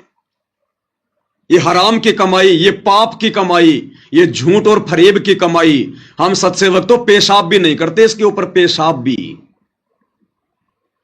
वे इस ग्रुप में भक्तों को जोड़ रहे हैं और फ्रॉड करके पैसे ले रहे हैं। गुरु द्रोहियों द्वारा बनाए हुए इस प्रकार के किसी भी ग्रुप में किसी भी भगत आत्मा ने नहीं जुड़ना है। किसी भी व्हाट्सएप ग्रुप में जुड़ने के लिए किसी भी अपरिचित व्यक्ति का लिंक आता है तो जुड़ने से पहले अपने कोऑर्डिनेटर सेवादार से अवश्य संपर्क करें। कर लेना भैया, जैसा कह रहे हैं वैसा कर लेना। ना तो हम सत्सेवकों ने ऐसा कोई ग्रुप बनाया, ना हम ऐसा कोई ग्रुप बनाते, और ना ऐसी पाप की और हराम की कमाई जो गुरु का परिवार खा रहा है, ये सतलोक आश्रम मैनेजमेंट हरियाणा डकार रहा है। हम सत्सेवक तो थूकते भी नहीं है, ऐसी कमाई पर थूकते भी नहीं है। ये पीला पर्चा तो तुम लोगों ने अपनी वो जो है वो इज्जत बचाने के लिए कि अब हम क्या करें, ये वीडियो तो तेजी से वायरल हो गया, ये तो संगत में पहुंच गया, लोग आपस में चर्चाएं कर रहे हैं कि जिन आश्रमों में हम ज्योति पाठ और दान का पैसा दे रहे हैं वहां तो ऐसे ऐसे निकम्मे और कुकर्मी भगत बैठे हैं। हमारा पैसा तो इन कुपात्रों के कुकर्मियों के हाथ में जा रहा है, इनमें तो भगत का एक भी लक्षण नहीं है। ये तो जानवरों की तरह भगतों को मार रहे हैं और कहते हैं हमारे को सार नाम मिल गया, हमारे को सार शब्द मिल गया। अब संगत की आंखें खुल रही हैं, इनके पेट में दर्द हो रहा है, तो इस प्रकार की बकवाद मन गढ़ंत कहानियां लिख लिख कर भेज रहे हैं। फिर इसी का नीचे का दूसरा पर्चा है, उसमें इन्होंने क्या लिखा है, ये है, इसमें इन्होंने रेफरेंस दिया है अन्नपूर्णा मुहिम संत रामपाल जी महाराज के सानिध्य में बिना मेहनत के कमाई का सबसे बड़ा रहस्य 100% वैध और सुरक्षित घर पर रहें और इस कंपनी के प्लेटफॉर्म पर हमारे साथ निवेश करें। अपने मासिक वेतन पर निर्भर ना रहें। आपका मासिक वेतन आपको अमीर नहीं बनाएगा। शामिल हो, प्रक्रिया पर भरोसा करें, अपना पैसा यहां निवेश करें, हम पर नहीं। कृपया यहां घोटालेबाजों को स्वीकार ना करें। विश्वसनीय क्रिप्टो ट्रेडिंग निवेश कंपनी, निवेश योजना 5,500 का निवेश करें और 24 घंटों के भीतर 55,000 प्राप्त करें। 7,500 का निवेश करें और 24 घंटों के भीतर 75,000 कमाएं। हम थूकते हैं भाई ऐसे कमाई पर। इस परमेश्वर के ज्ञान को आधार बनाकर अपनी आत्मा के कल्याण को देखते हुए हम सत्सेवक भाई बहन तो अपनी नौकरियां तक छोड़ने को तैयार हैं कि हमने नहीं करनी ऐसी नौकरी जिस नौकरी में हमारा समय ज्यादा व्यर्थ बर्बाद हो रहा है, हमारे समाज से बर्बाद हो रही है। अरे सत्सेवक भाई बहन तो जो कमा रहे थे उसका भी आधा कर दिया। नौकरियां छोड़ छोड़ के अपना छोटा मोटा धंधा कर रहे हैं कि भक्ति करेंगे भक्ति। ये गुलामी करते हुए तो असंख्य युग हो गए, मैं असंख्य युग। और तुम क्या घटिया यहां पर ये प्रक्रिया भेज रहे हो कि सत्सेवकों ने ग्रुप बनाया है और रातों रात 5,000 रुपए लगाओगे तो 25,000 पाओगे, 7,500 लगाओगे तो 70,000 पाओगे। ये घटिया कर्म, ये घटिया सोच, ये तुम लोगों की अपनी खुद की है, केवल सत्सेवकों को बर्बाद करने के लिए, सत्सेवकों को बदनाम करने के लिए। तो ना तो हम भाई और बहनों बर्बाद होने वाले, क्योंकि जिसको आबाद करने वाला पूर्ण परमात्मा हो उसको बर्बाद कौन कर देगा। और बदनामी की हमें फिक्र नहीं, हमें चिंता नहीं। जब हमारा बाप हिसार जेल में बैठा है और जेल में बैठे हुए व्यक्ति की क्या इज्जत होती है यहां पर हम सबको पता है। तो जब हमारा बाप बेइज्जत होकर दुनिया की नजरों में जेल में बैठा है तो हम गधे इस संसार में इज्जत प्राप्त करके 84 में जाएंगे क्या? हम सत्सेवक इज्जत के ठेकेदार नहीं हैं। तो ये घटिया और निंदनीय ये पीला पर्चा, और तो तुम्हारे पास में कोई है नहीं जवाब। बुद्धि पे तुम्हारे काल बैठा हुआ है। ये घटिया इल्जाम लगाने के सिवा क्या तुम्हारे पास में? अरे जब तुम हिसार में, वो तुम्हारा बसंत सैनी जो इन आश्रमों में पाठ करता है, जब वो एक किराए की लड़की पकड़ के ला सकता है मुझ पवन दास पर लड़की का झूठा आरोप लगाने के लिए, तो ये व्हाट्सएप पे ग्रुप बना बना के डालना, हमारे को बदनाम करने की साजिश करना, ये कौन सी बड़ी बात है? उस लड़की वाले कुक्रम के आगे तो ये कुछ भी नहीं है। चाहे दिन में 50 ग्रुप बना के और हम सत्सेवकों को तुम बदनाम करो। तो भाई और बहनों, जब इंसान का जब पतन होना शुरू हो जाता है ना तो उसकी बुद्धि काम करना छोड़ देती है, विनाशकालीन विपरीत बुद्धि हो जाती है उसकी। तो आगे आगे अब इन लोगों के साथ में यही होगा। और देख लेना भाई और बहनों इसका अंजाम, जो इन्होंने गुरुदेव भगवान की भक्ति और मर्यादाओं की 2014 के बाद से जो ये धज्जियां उड़ाई है ना, जो गुरुदेव भगवान की छाती पर इन्होंने जो ये कुठाराघात किया है ना, जितना दुख उनको दिया है, जितने आंसू उनकी आंखों से इन्होंने गिराए हैं, उसका परिणाम देख लेना भाई और बहनों। परमात्मा कुछ नहीं कहेगा लेकिन उनका विधान काम करेगा, उनका विधान। इनकी दुर्गति देखकर लोग भक्ति से किनारा कर लेंगे, भक्ति से किनारा।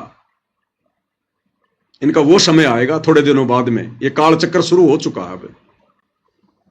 तो ये इनकी मनमानी बकवाद है भाई और बहनों। आप सभी भाई बहनों को सूचित करना जरूरी होता है दास ने, क्योंकि दास की परमात्मा ने यही ड्यूटी लगाई है। अब भाई और बहनों, हम पूज्य गुरुदेव भगवान के सत्संगों के ऊपर चलते हैं, क्योंकि सत्संगों से हमें जानकारी मिलेगी और जानकारी से हम सावधान रहेंगे, अपनी मर्यादाओं को बचा पाएंगे, अपनी भक्ति को सफल कर पाएंगे। तो दास के पास में जो शॉर्ट वीडियो लगभग 1500 की संख्या में है, हम शॉर्ट वीडियो के ऊपर समझने का प्रयास करेंगे जो गुरुदेव भगवान हमें समझाना चाहते हैं। और परमेश्वर इस वीडियो में कह रहे हैं कि बच्चों, इस मां के पेट में ये प्राणी 9 महीने जो कष्ट भोगता है, ऊपर को पैर, नीचे को सिर और साथ में वो जठराग्नि, जिसके तापमान का कोई आइडिया नहीं है।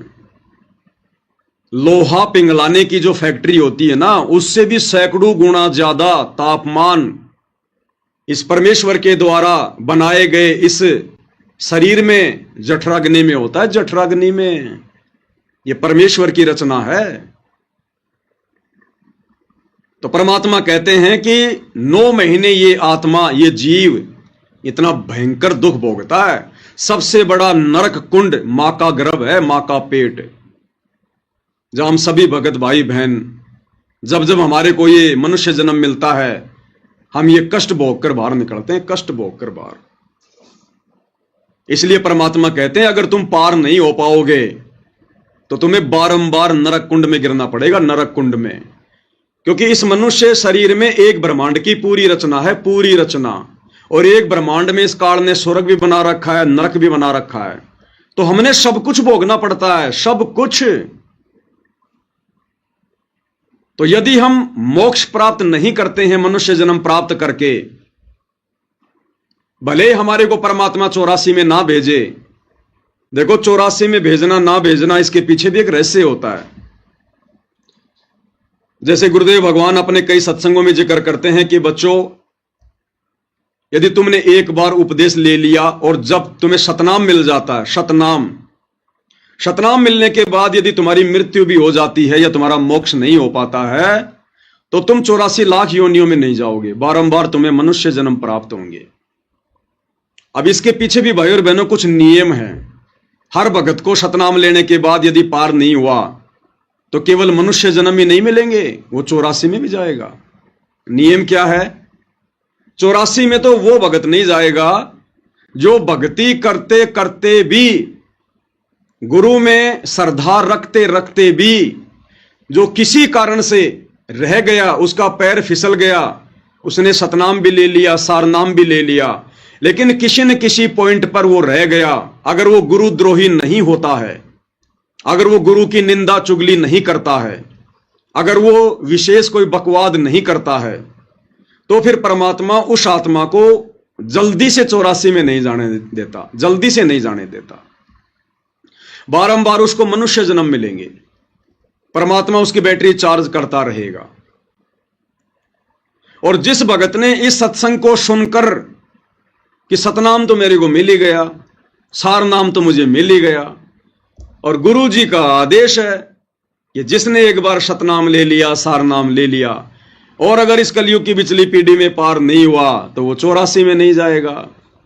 और वो नादान सोच ले कि अब 84 में तो मैं जाऊंगा ही नहीं, और पार हो ना हो फिर क्या फर्क पड़ता है, बार बार मनुष्य जन्म प्राप्त करूंगा, 84 में तो जाना नहीं। जिसने अपने मन में यह सोचकर भक्ति को हल्के में ले लिया कि 84 में तो जाना ही नहीं है, फिर कभी पार हो जाएंगे, वो फिर निश्चित 84 में जाएगा। क्योंकि वो जानबूझ के सांची तज रहा है, वो जानबूझ के गलती कर रहा हो।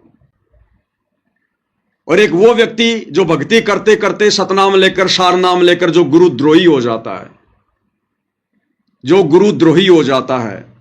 अब गुरुद्रोही का मतलब ये नहीं है कि गुरु जी के पीछे लेकर डंडा पड़ जाए, या गुरु जी को सरेआम रोड पे खड़ा होकर गालियां निकालने लग जाए, या गुरु जी की जो है बुराई करने लग जाए, वो ही गुरुद्रोही होता है। ये सारे उदाहरण दे रखे हैं गुरुदेव ने। कमाल को गुरुदेव ने गुरुद्रोही की संज्ञा दी, गुरुद्रोही की। अब बताओ भाई और बहनों, कमाल ने कब गुरु जी को गालियां दी, कब गुरु जी की निंदा करी, बताइए। लेकिन वो भी गुरुद्रोही, लेकिन उसने वो काम कर दिया, परमेश्वर की आत्माओं को परमेश्वर से दूर कर दिया, उसने सबकी मर्यादाएं खंडित करवा दी, और अंत में वो गुरुद्रोही कहलाया। वो 84 में जाएगा।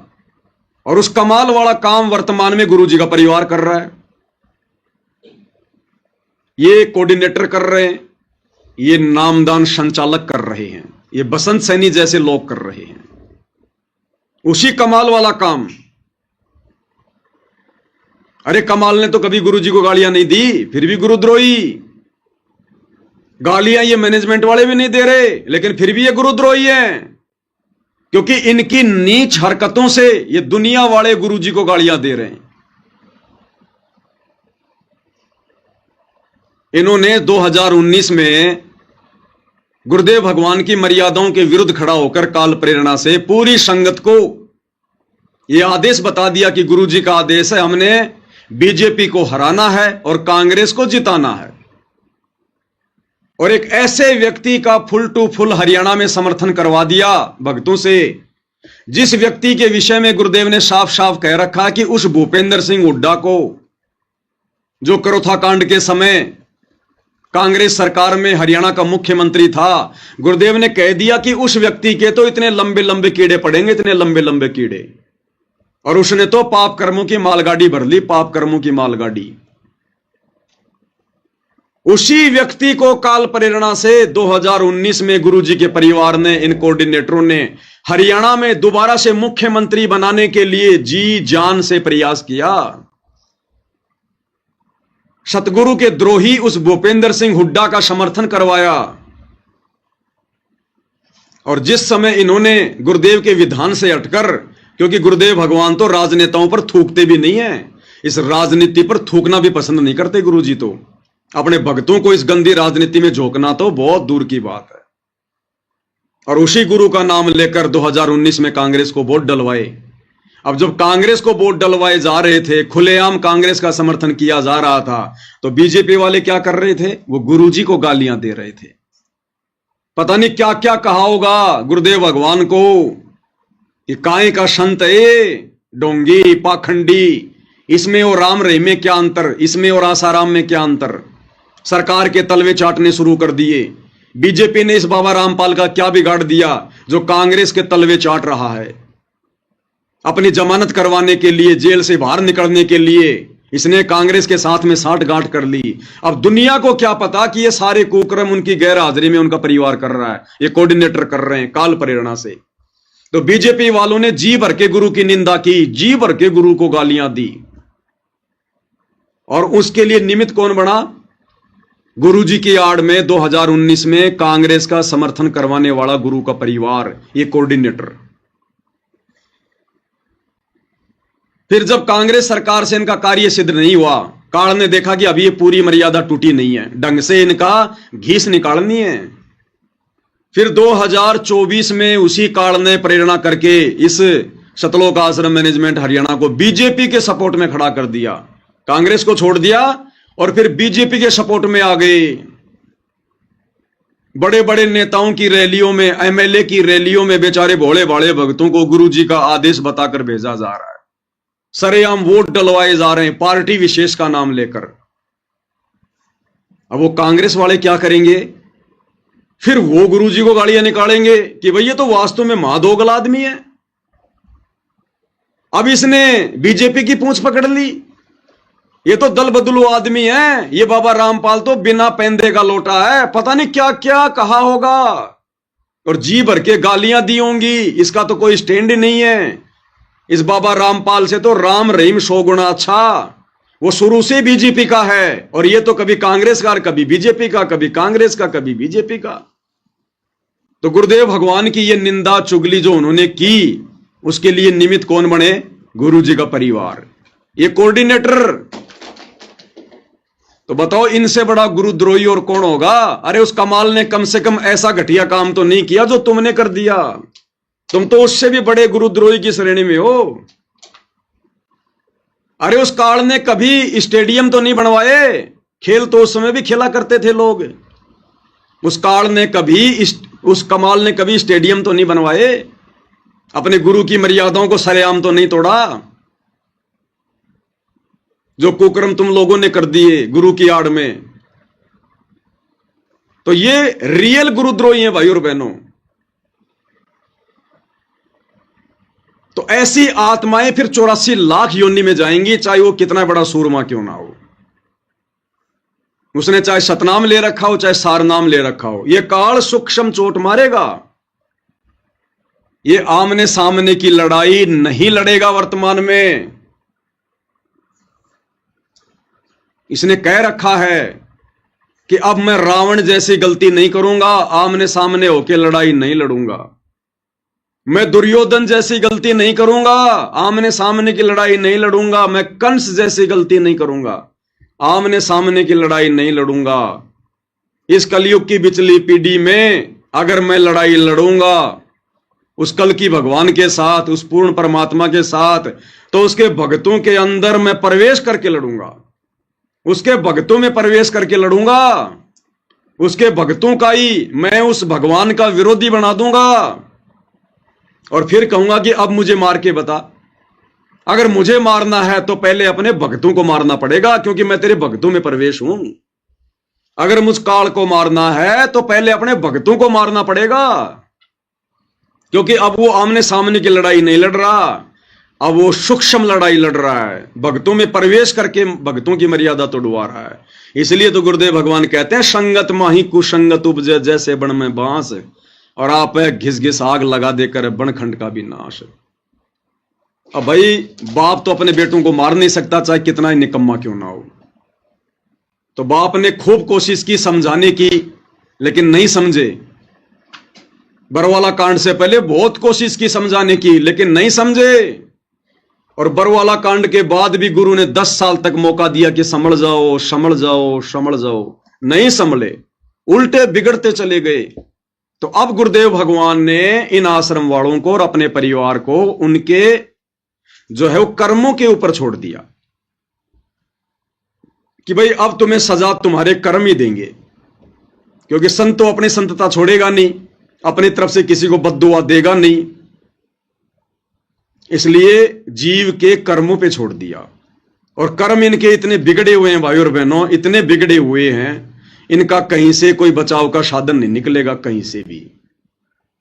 तो इस प्रकार की जो आत्माएं हैं, ऐसी जो घटिया हरकतें कर रहे हैं, भले उनको शतनाम मिला हो चाहे सारनाम मिला हो, वो भी 84 लाख योनियों में जाएंगे, 84 लाख योनियों में। इसलिए परमात्मा कह रहे हैं, और फिर बार बार वो निकम्मी आत्माएं उस मां के गर्भ से जन्म लेंगी। अगर मनुष्य जन्म भी उनको मिलेंगे ना, तो बार बार मां के गर्भ से तो आना पड़ेगा, वो प्रकट थोड़ी होगा। प्रोसीजर तो वही है ना मनुष्य जन्म प्राप्त करने की। और मां के गर्भ में आएगा, फिर क्या होगा? नरक कुंड भोगना पड़ेगा, नरक कुंड, क्योंकि इस पिंड में एक ब्रह्मांड का लघु चित्र है। स्वर्ग नरक 14 भवन 7 दीप 9 खंड, सारे देवी देवताओं का वास, कामधेनु का, सब इस शरीर के अंदर है। और जब उसका नरक भोगने का समय आता है, तब उसको मां के गर्भ में डाल दिया जाता है।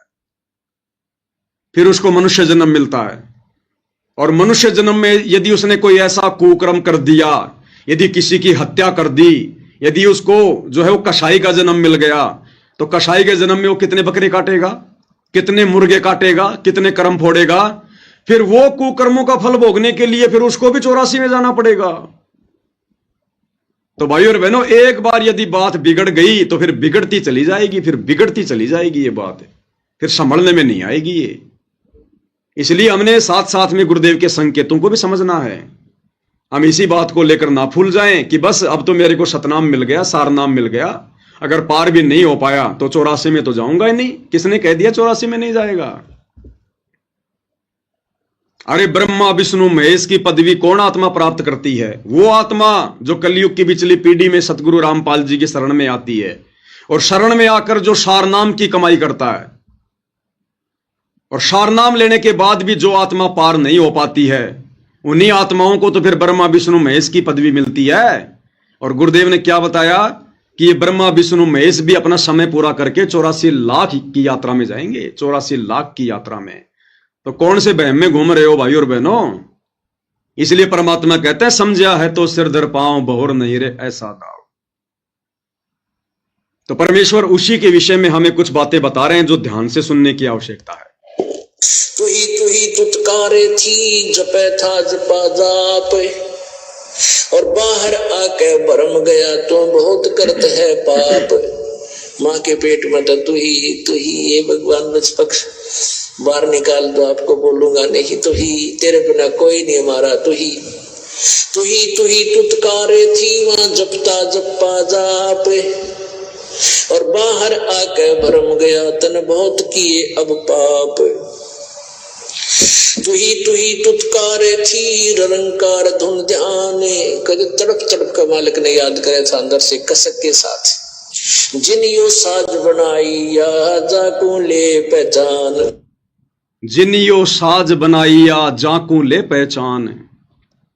और मां के गर्भ में किस प्रकार से तड़प तड़प के कशक के साथ में रो रो के प्रार्थना करते थे कि ये परमात्मा हम इस नरक कुंड से बाहर निकाल दो, नरक कुंड से बाहर निकाल दो। भाई और बहनों, उतनी तड़प, उतनी ही ये कशक हमारी आज गुरुदेव के ज्ञान को आधार बनाकर, इस ज्ञान को अच्छे से समझकर जब इस 21 ब्रह्मांड से, इस पृथ्वी लोक से बाहर निकलने की बनेगी सतलोक के लिए, तब परमात्मा हमारी पुकार सुनेगा। क्योंकि मां के गर्भ में हम कितने दुखी, कितने कायल, कितने परेशान, कितने तड़प रहे थे। गुरु के हर वचन को स्वीकार कर रहे थे कि आप जो कहोगे मैं आपकी हर बात मानूंगा, बस आप मुझे एक बार इस दुख से बाहर निकाल दो। और जब उसने इतनी प्रार्थना की, वो इतना दुखी हो रहा था वास्तव में, तब परमात्मा ने उसकी पुकार को सुना और मां के गर्भ से बाहर निकाला। तो इसी प्रकार जब इस वर्तमान समय में जो हमें गुरुदेव मिल गए, भक्ति मिल गई, काल के कष्टों से गुरुदेव ने हमें परिचित करवा दिया, हम उतनी कशक, उतनी तड़प, और वो तड़प और कशक जब बन जाएगी तो शौपन में भी हम कभी मर्यादा तोड़ने की नहीं सोचेंगे। फिर हमारे को पीछे काल का जो है वो लठ दिखाई देगा, 84 लाख योनियों का वो डर दिखाई देगा फिर हमारे को कि ये तो भयंकर बात बिगड़ जाएगी, भयंकर। और ना जाने फिर परमात्मा कब संभालेगा, कब, कितने युगों, कितने जन्मों बाद हम इस भक्ति को खा खर्च के जब वापस पृथ्वी पर आएंगे कभी, तब तक तो अरबों खरबों कलयुग के बिचली पीढ़ी निकल चुकी होंगी, अरबों खरबों कलयुग की बिचली पीढ़ियां, हमारा नंबर भी नहीं पड़ेगा। इसलिए परमात्मा कहते हैं जिनियो साज बनाइया उसको ले पहचान, कि उस परमात्मा को पहचान ले जिसने तेरा मां के पेट से, उस गर्भ से, नरक कुंड से तेरा पीछा छुड़वाया था। अरे जिस भगवान ने, जिस कबीर देव ने मां के गर्भ से हमारा पीछा छुड़वाया हमारी प्रार्थना पर, तो उस कबीर के अलावा अब इस धरती पर, इस काल के लोक से हमारा पीछा और कौन छुड़वा सकता है? वही छुड़वाएगा जिसने मां के गर्भ से छुड़वाया। इसलिए परमात्मा कहते हैं जिनियो साज बनाइया वा को ले पहचान, कि अब उस कबीर भगवान को तू पहचान ले, अपने सतगुरु को पहचान ले। बंदी छोड़ कौन हो सकता है?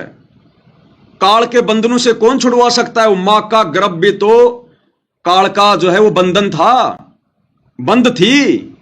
जब वहां से बंदी छोड़ने छुड़वाया तो आज कौन छुड़वा देगा उनके अलावा? तो सतगुरु रूप में वो बंदी छोड़ आया हुआ है, कबीर भगवान आया हुआ है। इसलिए परमात्मा कहते हैं जिनियो साज बनाइया, जिसने ये खेल रचा है वाकू ले पहचान। तो ये सतगुरु की पहचान करवाई जा रही है भाई और बहनों, पहचान। जठरग्नि से राखिया ना साईं गुण भूले, ओ साहेब दरहाले है क्यों बोवे है सूल। क्या बताते हैं? उस परम पिता की गुणों को भूला मत भाई, जिसने तेरी ऐसी आपत्ति में रक्षा की। मां के पेट में सबसे भयंकर दुख है मां के गर्भ में। आपको एक प्राणी का 100 वर्ष जीवन और 100 वर्ष कोड लग जा, उससे भी ज्यादा दुख 9 महीने के अंदर इस गर्भ के अंदर आप काट कर बाहर आते हो, और बाहर आते भूल जाते हो, क्योंकि बिना ज्ञान के, बगैर सत्संग के हम ऐसे धोखा खाते रहे। जठरग्नि से राखिया ना साईं गुण भूले, उस माँ के पेट में आग बढ़े थी, वहां भी तेरी रक्षा की। जैसे होली को, प्रहलाद को होली से बचाया था, ऐसे ही माँ के पेट में होली है, उसके साथ तेरी रक्षा की परमात्मा ने।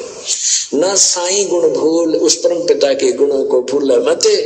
और ओ साहेब दर हाल है क्यों बोवत है सूल, कि वो परमात्मा आज भी है, तो ये खोटे कर्म ना करे, चोरी ठगी रिश्वत खोरी बकवाद है, इन न छोड़ दे, आज भी इतना वो तेरे अवश्य देगा। परमेश्वर हमें भाई और बहनों इतना सब कुछ समझा रहे हैं, इतना सब कुछ बता रहे हैं, केवल हमारी सुरती सतलोक में लगवाना चाहते हैं, हमारी सुरती भक्ति में लगवाना चाहते हैं, ताकि इन असंख्य जन्मों से, असंख्य युगों से जो हम ये कष्ट भोगते हुए आ रहे हैं, इनसे हमारा किसी भी प्रकार से पीछा छूटे। और जो विवेकी आत्मा होगी, जो समझदार आत्मा होगी, जो अधिकारी आत्मा होगी भाई और बहनों, वो तो इस प्राइम टाइम को बिल्कुल भी नहीं चुकेगी और सिर धड़ की बाजी लगाकर गुरुदेव पर कुर्बान हो जाएगी। अगली वीडियो में भाई और बहनों परमेश्वर हमें एक छोटे से सत्संग के माध्यम से आगाह कर रहे हैं कि यदि हमने इस भक्ति को सफल करना है तो किस प्रकार से करना है। अब ये वो समय नहीं रहा भाई और बहनों कि हम चलते फिरते, नहाते धोते, उठते बैठते हम अपनी भक्ति सफल कर लेंगे। नहीं, वो समय कुछ और था, वो समय जा चुका है। वो दौर भक्ति का शुरुआती दौर था। ये तत्व ज्ञान सभी के लिए नया था। कोई भी आत्मा इस ज्ञान को समझकर, ज्ञान को आधार बनाकर सतगुरु से नहीं जुड़ सकती थी, क्योंकि यह ज्ञान हर प्रकार से नया था, नूतन। किसी के भी गले नहीं उतरता यह ज्ञान। उस समय गुरुदेव ने कोई सदग्रंथ नहीं दिखाए, गीता, वेद, कुरान, पुराण नहीं पढ़ाए, सन 1994 से 2001 तक। इसलिए यह ज्ञान किसी के गले नहीं उतरता। कोई इन बातों पर विश्वास नहीं करता, सृष्टि रचना पर, गरीबदास जी के ग्रंथ साहिब पर। इसलिए उस समय परमात्मा ने थोड़ी ढील दे रखी थी कि जैसे भी ये लौटते पोटते घूमते फिरते, जैसे भी ये भक्ति करें, आगे बढ़ेंगे, धीरे धीरे ज्ञान सुनेंगे तो समझ में आ जाएगा। और परमात्मा ने, गुरुदेव भगवान ने अपनी तरफ से 100 सुख दिए। मालिक को पता था कि ये ज्ञान से भक्ति पर नहीं टिकेंगे, इनके बिगड़े हुए काम बनेंगे, तब इनको विश्वास बनेगा, तब ये भक्ति मार्ग पर टिक सकते, नहीं तो नहीं टिकेंगे। एक सत्संग में परमात्मा ने बताया कि किसी व्यक्ति के होठ के ऊपर चोट लग गई,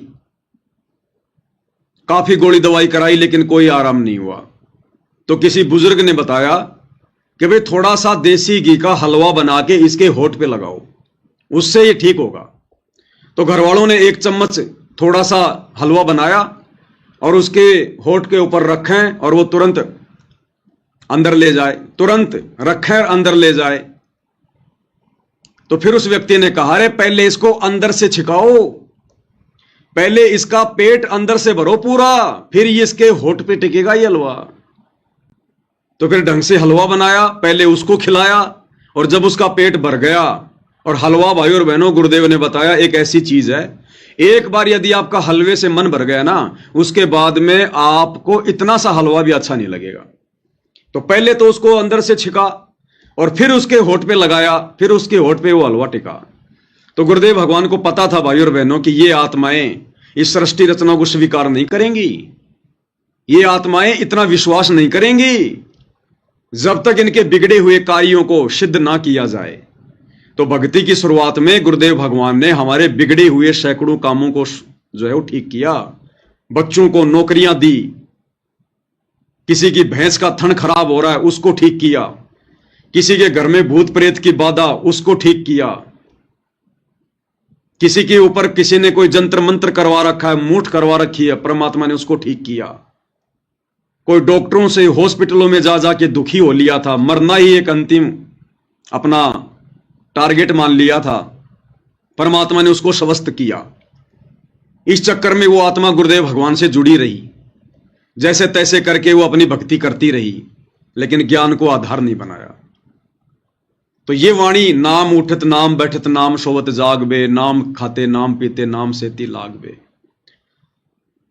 ये भाई और बहनों उस दौर के लिए है, उस दौर के लिए। वर्तमान में गुरुदेव ने कोई कसर नहीं छोड़ी है, शास्त्रों को दिखा दिखाकर एडी से चोटी तक हमारे को भक्ति के रंग में रंग दिया है। कोई प्रमाण, कोई सबूत शेष नहीं बचा। इस मन को कोई गुंजाइश नहीं है कि ये स्वीकार ना करे कि सतलोक नहीं होगा, या सृष्टि रचना सही नहीं होगी, या जो गुरुजी बता रहे हैं वो बातें कहीं से भी ठीक नहीं होंगी। इस काल को, इस मन को कोई गुंजाइश नहीं छोड़ी भगवान ने। इसलिए अब हम भगत भाई बहनों ने वो भक्ति करनी पड़ेगी जो शास्त्र अनुकूल भक्ति हमसे गुरुजी करवाना चाहते हैं, जिस विधि से हमसे भक्ति करवाना चाहते हैं, और इस विधि से ही फिर हमारे को ये लाभ होंगे वर्तमान में। शुरू में तो गुरुदेव भगवान ने दिए, लेकिन अब नहीं देगा परमात्मा। अब तो हमने खुद मेहनत करनी पड़ेगी, गुरुदेव के बताए मार्ग पे चलना पड़ेगा, तब ऑटोमेटिक लाभ होंगे, ऑटोमेटिक लाभ। लेकिन उस समय के लिए भी गुरुदेव भगवान ने क्या संकेत किया, उस समय के लिए भी, ये सत्संग सन 1999 का है, रोहतक सत्संग, और उस समय के लिए भी गुरुदेव भगवान क्या कह रहे हैं। तो वर्तमान वाले भगत भाई बहनों ने तो किस प्रकार से भक्ति को समय देना पड़ेगा। इस सत्संग में गुरुदेव भगवान कह रहे हैं कि हमारी माता बहनें 100 काम छोड़कर अपने बच्चों को साथ में लेकर बैठकर भक्ति करती हैं। देखो कई बार गुरुदेव भगवान कह देते हैं कि भाई ये भक्ति बहुत आसान है, बहुत सहज है, आप अगर झाड़ू निकाल रही हैं तो झाड़ू भी निकालो और अपने मंत्र भी जाप करो, आप अपने घर का खाना भी बनाते रहो, रसोई में काम भी करते रहो और अपनी आरती भी लगा लो। किसान खेत में अपना काम कर रहा है, साथ में अपनी आरती भी लगा ले, आरती भी सुनता रहे और अपना काम भी करता रहे। मजदूर अपनी मजदूरी भी करता रहे और अपना काम भी करता रहे।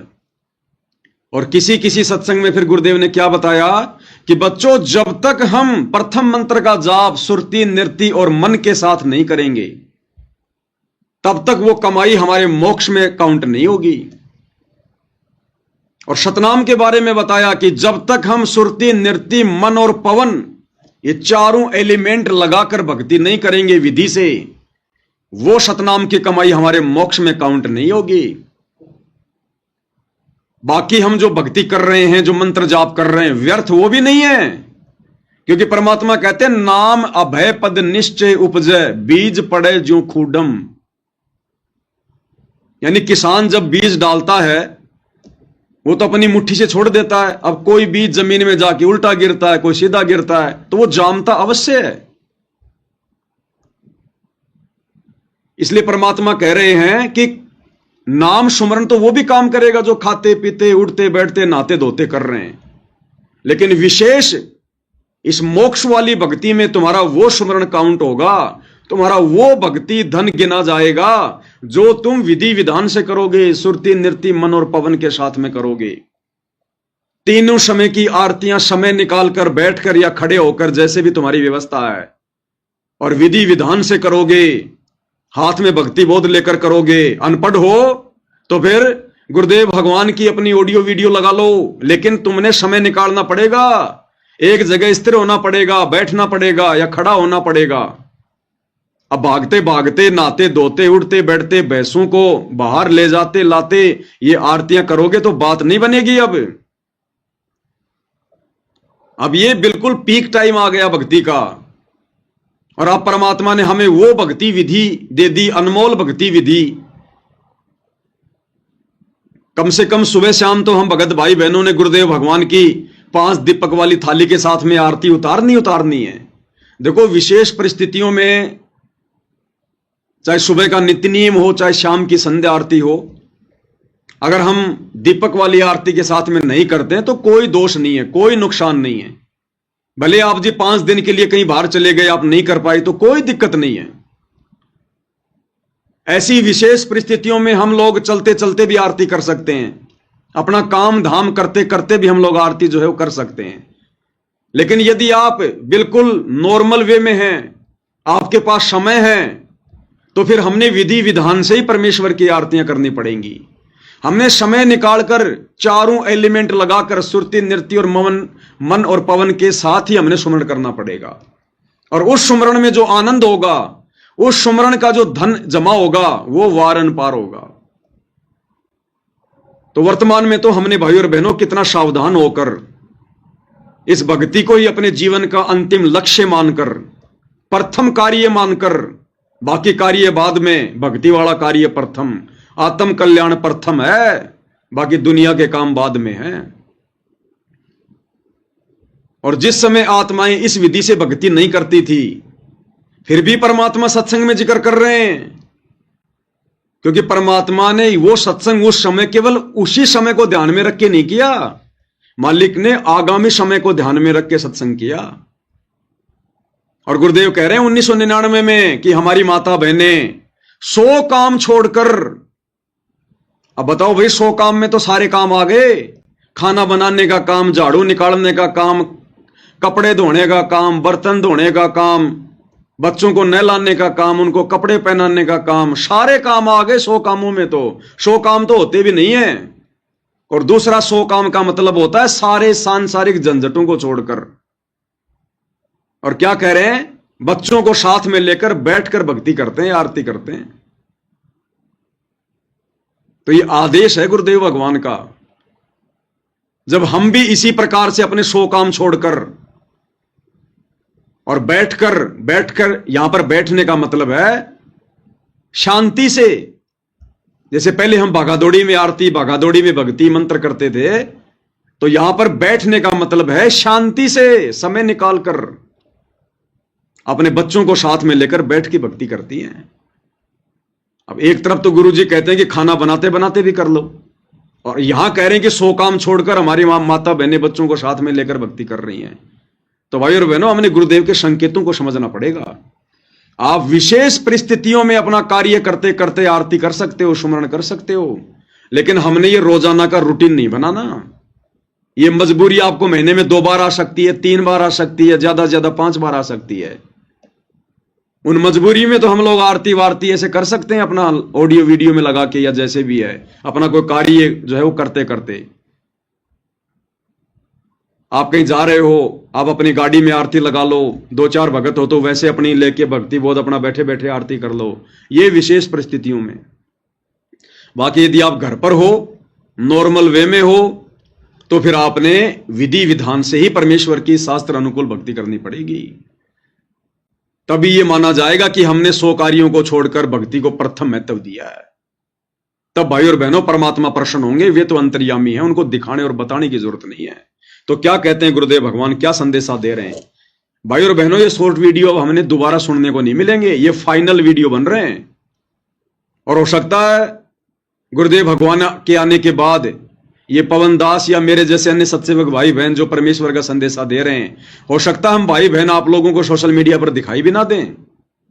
हमारे सामने 2 ही ऑप्शन होंगे उस समय, 2 ही ऑप्शन, तीसरा ऑप्शन नहीं होगा। हमारा सबसे पहला ऑप्शन तो होगा बिल्कुल दुनिया से हटकर और एकांत में रहकर अपना साधारण सा जीवन व्यतीत करते हुए अपनी भक्ति करना। और दूसरा ऑप्शन, भाई परमात्मा की कोई विशेष रजा हो जाए, परमात्मा कोई विशेष सेवा दे दे, तो फिर हम गुरुदेव भगवान की सेवा में बिजी रहेंगे। फिर हमारी ड्यूटी समाप्त हो जाएगी, फिर उस समय संगत को समझाने की। फिर बाप आ जाएगा, अरे जब तक हॉस्पिटल में बड़ा डॉक्टर नहीं होता तब तक ही कंपाउंडर की ड्यूटी होती है मरीज को संभालने की, गोली दवाई देने की, छोटा मोटा इंजेक्शन लगाने की, उसको जो है वो ग्लूकोज वगैरह देने की, कोई जो है मरहम पट्टी करने की। और जब डॉक्टर आ जाता हॉस्पिटल में, फिर कंपाउंडर का काम खत्म हो जाता है, फिर डॉक्टर संभालता है सारी कमान। तो हम कुछ एक सत्सेवक भाई बहन आज गुरुदेव भगवान की गैर हाजिरी में उस कंपाउंडर की भूमिका निभा रहे हैं, अपने शुभ कर्म बना रहे हैं, अपनी सेवा लगा रहे हैं। डॉक्टर साहब के आने के बाद फिर हमारा कोई वजूद नहीं, कोई औचित्य नहीं है। फिर हम अपना वही काम करेंगे जो डॉक्टर जी ने हमें दिया हुआ है। तो क्या कह रहे हैं गुरुदेव भगवान, 100 काम छोड़कर। और ये रिहर्सल यदि हम गुरुदेव भगवान के हिसार जेल से अपने मिशन को पूरा करने से पहले पहले अगर बना लें तो आप और हमारे भले में होगा। आप सोचें कि गुरुजी के आने के बाद हम सही भक्ति करेंगे, गुरुजी के आने के बाद हम भगत बन जाएंगे। ये दिलो दिमाग से निकाल देना ये बात आप, कि गुरुजी के आने के बाद आप भगत बन जाओगे। गुरुजी जेल में बैठे इसलिए हैं कि मेरी गैर हाजिरी में जो भगत बन गया सो बन गया, आने के बाद तो दुनिया भगत बनेगी। लूला लंगड़ा ज्ञानी अज्ञानी सभी अपनी जान बचाने के लिए उनको अपना बाप बाप कहेंगे। आज वर्तमान में है भगत बनने का मौका, भक्ति करने का मौका। इन्हीं परिस्थितियों में भक्ति हो सकती है, भगत की पहचान हो सकती है। आने वाले समय में तो फिर से वही समय आ जाएगा जो समय 1994 से 2014 तक था। भक्ति भाव भादो नदी सब चले गहराए। तो गुरुदेव के आने के बाद फिर से पूरा विश्व टूट पड़ेगा। भक्ति भाव भादो नदी सब चले गहराए। ये जो बीच का समय दिया है गुरुदेव ने 2014 से, और जब तक गुरुदेव भगवान हिसार जेल से बाहर नहीं आते हैं तब तक ही भक्ति करने का, भगत बनने का चांस है। उसके बाद तो आपको एक गधा भी आपको भगत बना दिखाई देगा, भगत बना, साधु बना दिखाई देगा। तो क्या कह रहे हैं गुरुदेव भगवान? कम से कम भी 20,000 व्यक्ति हैं, 40,000 संगत है, और जिसमें 20,000 तो ऐसे हैं जो दुख से सुख में आए हैं। अरे उनके घर में छोटे छोटे बच्चे भी परमात्मा की आरती करते हैं। मेरे ख्याल में ऋषि भी फेल है हमारे परिवारों के सामने, इनके घर में जाकर देखा करो। 100 काम छोड़कर हमारी बहन बेटी अपने बच्चे और सारन बिठा कर आरती करती है। और कम से कम 10,000 परिवार ऐसे। दोबारा सुन लो, 100 काम छोड़कर 100 काम छोड़कर हमारी बहन बेटी अपने बच्चे और सारन बिठा कर, एक बार फिर से 100 काम छोड़कर हमारी बहन बेटी अपने बच्चे और सारन बिठा कर आरती करती है। 100 काम छोड़कर हमारी बहन बेटियां अपने बच्चों को साथ में बैठा के अपनी भक्ति करती हैं, आरतियां करती हैं। जबकि उस समय भाइयों और बहनों 100 काम छोड़ के कोई भी माता बहन ये भक्ति नहीं कर रही थी। लेकिन परमात्मा फिर भी अपने बच्चों को जो है बढ़ाई देते हैं, बढ़ाई, उनकी पीठ थपथपाते हैं ताकि इन बातों को सुनकर दूसरों को प्रेरणा मिले। उस समय कर कोई नहीं रहा था, लेकिन गुरुजी अगर सत्संग में इस प्रकार की बातें बोल रहे हैं तो दूसरे सुनने वाले भक्तों को यह प्रेरणा मिलेगी कि भाई इसका मतलब मुझे भी 100 काम छोड़ के बैठ के भक्ति करनी चाहिए। इसलिए परमात्मा कुछ बातें अपनी तरफ से कहते हैं। अरे जब आज बसंत सैनी जैसे भगत कहां 1999 की बात कर रहे हैं गुरुजी, और आज 2025 इस बसंत सैनी तो सन 2000 में नाम ले लिया था। जब आज ये बसंत सैनी 100 काम छोड़कर भक्ति गई बाढ़ में भक्तों की पिटाई करने आ गया, तो उस समय कहां हमारी माता बहनें 100 काम छोड़कर भक्ति कर रही होंगी। जब आज 20 साल बाद भी ये लोग अपने 100 काम छोड़कर भक्तों को मारना अपना जो हम लोग टारगेट बना रखे हैं, 100 काम छोड़कर राजनेताओं की रैलियों में जाना, 100 काम छोड़कर अन्नपूर्णा मुहिम के तहत अपना समय बर्बाद करना, 100 काम छोड़कर और जाटों की धर्मशाला बनवाना, 100 काम छोड़ के स्टेडियम बनवाना, 100 काम छोड़ के भक्तों को इन आश्रमों में मिट्टी ढोने के काम में लगाना गधे की तरह। अरे आश्रम में कोई भक्ति के लिए जाता है या वहां पे कोई मजदूरी के लिए जाता है? ये भगवान इस गंदे लोक में हमसे मजदूरी करवाने आता है क्या? आश्रम बनवाने आता है क्या? लेकिन यहां काल ने भक्तों को गधा बना दिया, मजदूर बना दिया, मजदूर। तो सोचिए 1999 में कौन 100 काम छोड़ के भक्ति कर रहा होगा। लेकिन ये परमात्मा तो अपने बच्चों को मुफ्त में बढ़ाई देते, मुफ्त में बढ़ाई। और उस समय के ये वचन आज आप और हमारे काम आएंगे, आप और हमारे काम, कि जब 1999 में भी 100 काम छोड़ के भक्ति करने की जरूरत थी, तो आज तो भाई भक्ति का पीक टाइम है। आज तो 1000 काम छोड़ के हमने इस परमात्मा की भक्ति को प्रथम वैरायटी देनी पड़ेगी, प्रथम प्रायोरिटी देनी पड़ेगी। क्या कह रहे हैं परमेश्वर? परमात्मा की आरती करके मेरे ख्याल में ऋषि भी फेल है हमारे परिवारों के सामने। इनके घर में जाकर देखा करो, 100 काम छोड़कर हमारी बहन बेटी अपने बच्चे और सारन बिठा कर आरती करती है। और कम से कम 10,000 परिवार ऐसे हैं जो दारू से बर्बाद हो चुके थे, तो इतना बुरा हाल कर रखा था। आज वो प्राणी पहले शराबी कहलाते थे, आज भगत जी के नाम से जाने जाते हैं। ये उस कबीर साहब की परम शक्ति है। तो क्लियर कर दिया है भाई और बहनों गुरुदेव भगवान ने। अब इस स्टेज पर आकर इस भक्ति मार्ग में गफलत नाम की कोई भी चीज हमारे दिलो दिमाग में नहीं होनी चाहिए। हमने हर संभव प्रथम स्थान, प्रथम महत्व गुरुदेव भगवान के द्वारा बताई गई शास्त्र अनुकूल सत भक्ति को विधिवत करने में लगाना है। तब भाई और बहनों इस काल लोक से हमारा पीछा छूटेगा। जिस प्रकार उस मां के पेट में हम किस प्रकार से गुरु जी के आगे रो रहे थे, प्रार्थना कर रहे थे, हमें और कुछ भी नहीं सूझ रहा था, कुछ भी नहीं दिखाई दे रहा था, बस अपना वो कष्ट दिखाई दे रहा था। तो आज गुरुदेव ने अपना ज्ञान देकर, सत्संग देकर आज आप और हमें वो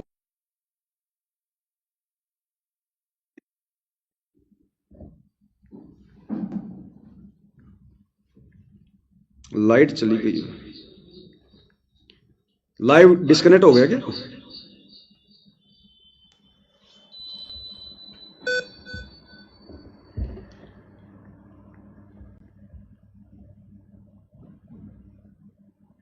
लाइव कट गया कि डिस्कनेक्ट हो गया?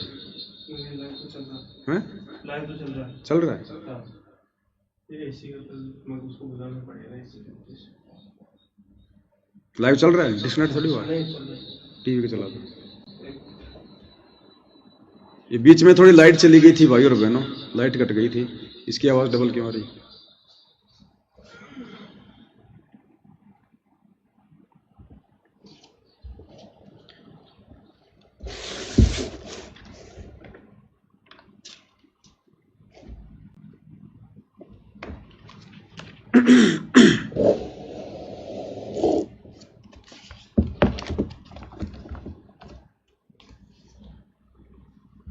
चल रहने दे, कोई दिक्कत नहीं, छोड़ने वाला। तो भाई और बहनों, गुरुदेव के शॉर्ट वीडियो के ऊपर आज हम केवल इतना ही लाइव आएंगे और लास्ट में गुरुदेव भगवान की महिमा में दास एक शब्द गाएगा, सत कबीर द्वारे थारे पर एक दास भिखारी आया है। शब्द का खुलासा हम पहले मालिक के ज्ञान आधार से वीडियो में जो है वो कर चुके हैं, केवल परमेश्वर की महिमा करेंगे। बंदी छोड़ सतगुरु रामपाल जी भगवान की जय हो। सत कबीर द्वारे क्या हुआ? सत कबीर दवारे थारे पर एक दास भिखारी आया है भगति की भिक्षा दे दीजो मेद कटोरा लाया है भगति की भिक्षा दे दीजो उम्मीद कटोरा लाया है तज नरसी वाले ठाठ नहीं मैं धन्ना जैसा जाट नहीं तज नरसी वाले ठाठ नहीं मैं धन्ना जैसा जाट नहीं मेरी मोर धवज सी साठ नहीं जिसने लड़का चीर चढ़ाया है मेरी मोर धवज सी साठ नहीं जिसने लड़का चीर चढ़ाया है भक्ति की भिक्षा दे दीजो उम्मीद कटोरा लाया है शत कबीर दवारे थारे पर एक दास भिखारी आया है भक्ति की भिक्षा दे दीजो उम्मीद कटोरा लाया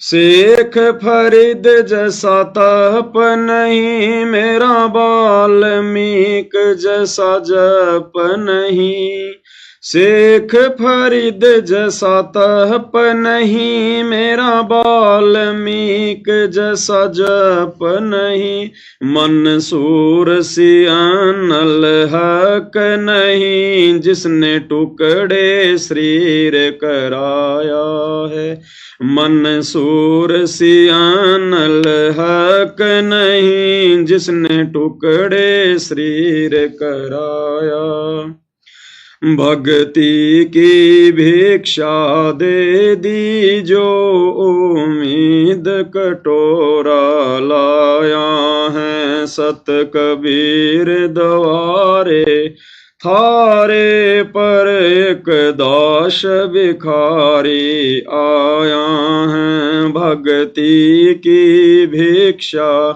दे दीजो उम्मीद कटोरा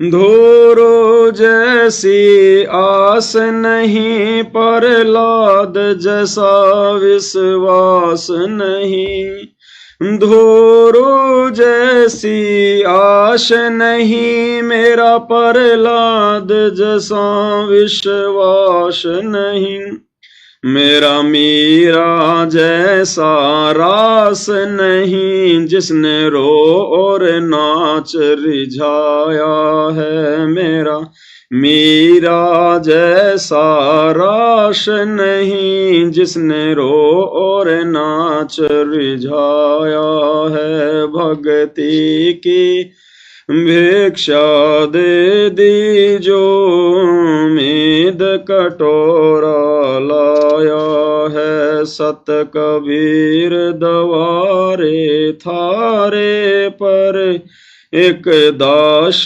भिखारी आया है भक्ति की भिक्षा दे दीजो उम्मीद कटोरा रंका बंका जैसा त्याग नहीं मेरा बाजीद जैसा वैराग नहीं रंका बंका जैसा त्याग नहीं मेरा बाजीद जैसा वैराग नहीं मेरा कर्मा जैसा भाग नहीं जिसका आण खींचड़ा खाया है मेरा कर्मा जैसा भाग नहीं जिसका आण खींचड़ा खाया है भक्ति की भिक्षा दे दीजो, उम्मीद कटोरा लाया है। सत कबीर दवारे थारे पर, एक दास भिखारी आया है। भक्ति की भिक्षा दे दीजो, उम्मीद कटोरा। विदुर विदुराणी जैसा सम्मान नहीं, मैं सम्मान जैसा यजमान नहीं।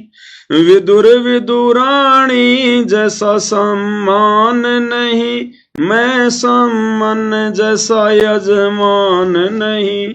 और से वो जो कुर्बान नहीं, जिसने शीस तोले खैलाया है। और से वो जो कुर्बान नहीं, जिसने शीस तोले खैलाया है। भक्ति की भिक्षा दे दीजो, उम्मीद कटोरा लाया है। भक्ति की भिक्षा दे दीजो, उम्मीद कटोरा लाया है। मारकंडे जैसा ऋषि नहीं, सुख देव जो इंद्री कसी नहीं। मैं मारकंडे जैसा ऋषि नहीं, सुख देव जो इंद्री कसी नहीं। ये माया भी मन में बसी नहीं, जब से ज्ञान तेरा समाया है। ये माया भी मन में बसी नहीं, जब से ज्ञान तेरा समाया है।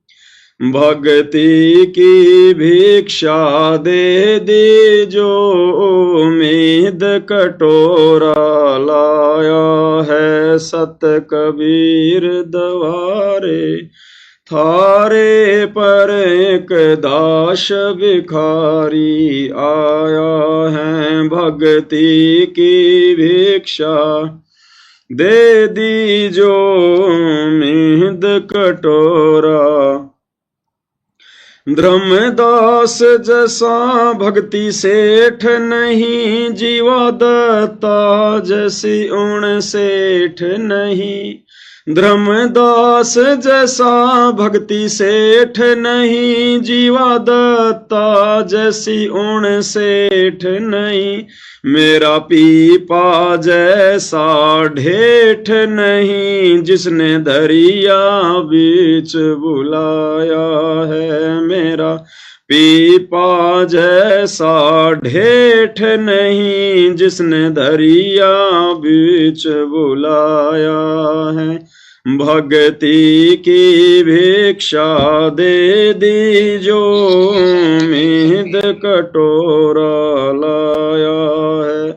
शत कबीर दवारे थारे पर, एक दास भिखारी आया है। भक्ति की भिक्षा दे दीजो, उम्मीद कटोरा लाया। दिया द्रौपदी जैसा लीर नहीं, कोई बण्या भजन में सीर नहीं। दिया द्रौपदी जैसा लीर नहीं, कोई बण्या भजन में सीर नहीं। मेरे बिलनी जैसी धीर नहीं, जिसने बन के बीच घुमाया है। मेरे बिलनी जैसी धीर नहीं, जिसने बन के बीच घुमाया है। भक्ति की भिक्षा दे दीजो, उम्मीद कटोरा। शत कबीर दवारे थारे पर एक दास भिखारी आया है भक्ति की भिक्षा दे दीजो उम्मीद कटोरा लाया है। सांबर में दादू दास मिले फिर नानक को कर ख्यास मिले।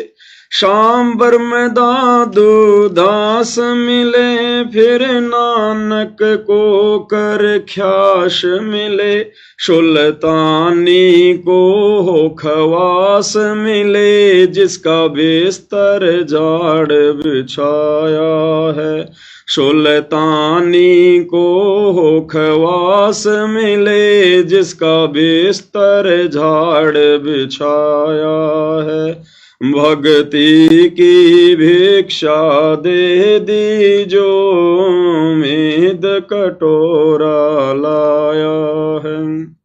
शत कबीर दवारे थारे पर एक दास भिखारी आया है। भक्ति की भिक्षा दे दीजो उम्मीद कटोरा लाया है।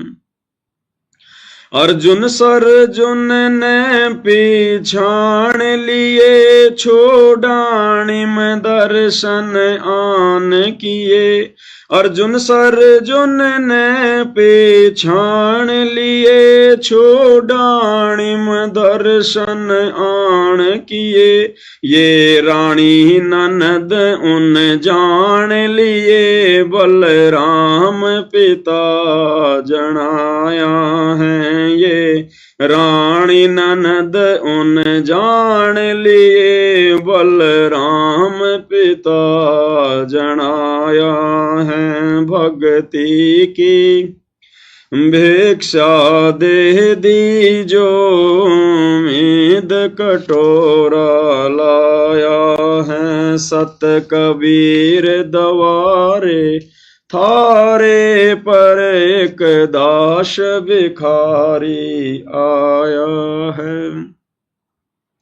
संतोष दास को पार किया बनखंडी का उद्धार किया। संतोष दास को पार किया बनखंडी का उद्धार किया। एक भूमण भगत से प्यार किया जो शरणा थारी आया है। एक भूमण भगत से प्यार किया जो शरणा थारी आया है। भक्ति की भिक्षा दे दीजो उम्मीद कटोरा लाया है। सत कबीर दवारे थारे पर एक दास भिखारी आया है। भक्ति की भिक्षा दे दीजो उम्मीद कटोरा लाया है। छोड़ाणी में निर्वाण होया फिर सारणपुर परवान होया। छोड़ाणी में निर्वाण होया फिर सारणपुर परवान होया। घिसा संत खे खड़े आने होया जहाँ जीता दास चिताया है। घिसा शांत खे खड़े आने हुआ जहाँ जीता दास चिताया है। भक्ति की भिक्षा दे दीजो उम्मीद कटोरा लाया है। सत कबीर दवारे थारे पर एक दास भिखारी आया है। भक्ति की भिक्षा दे दीजो मीद कटोरा लाया है। गणिका जैसे पाप किए और अजामेल से आघात किए। गणिका जैसे पाप किए और अजामेल से आघात किए। साथ किस विद ये नाथ लिए समदृष्टि फर्ज निभाया है।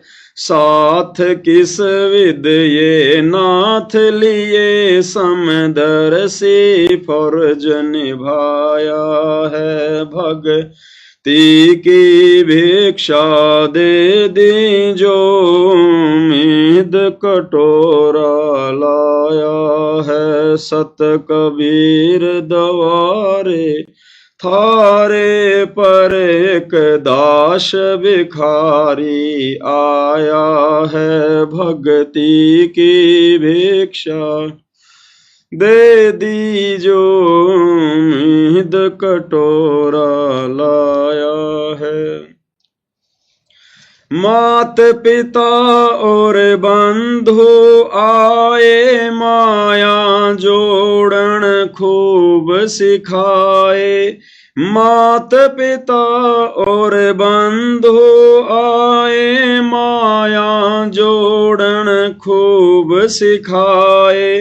भक्ति कहना लारे लाए उल्टा ही पाठ पढ़ाया है। मुझे भक्ति कहना लारे लाए उल्टा ही पाठ पढ़ाया है। सत कबीर दवारे थारे पे एक दास भिखारी आया है। भक्ति की भिक्षा दे दीजो मीद कटोरा लाया है।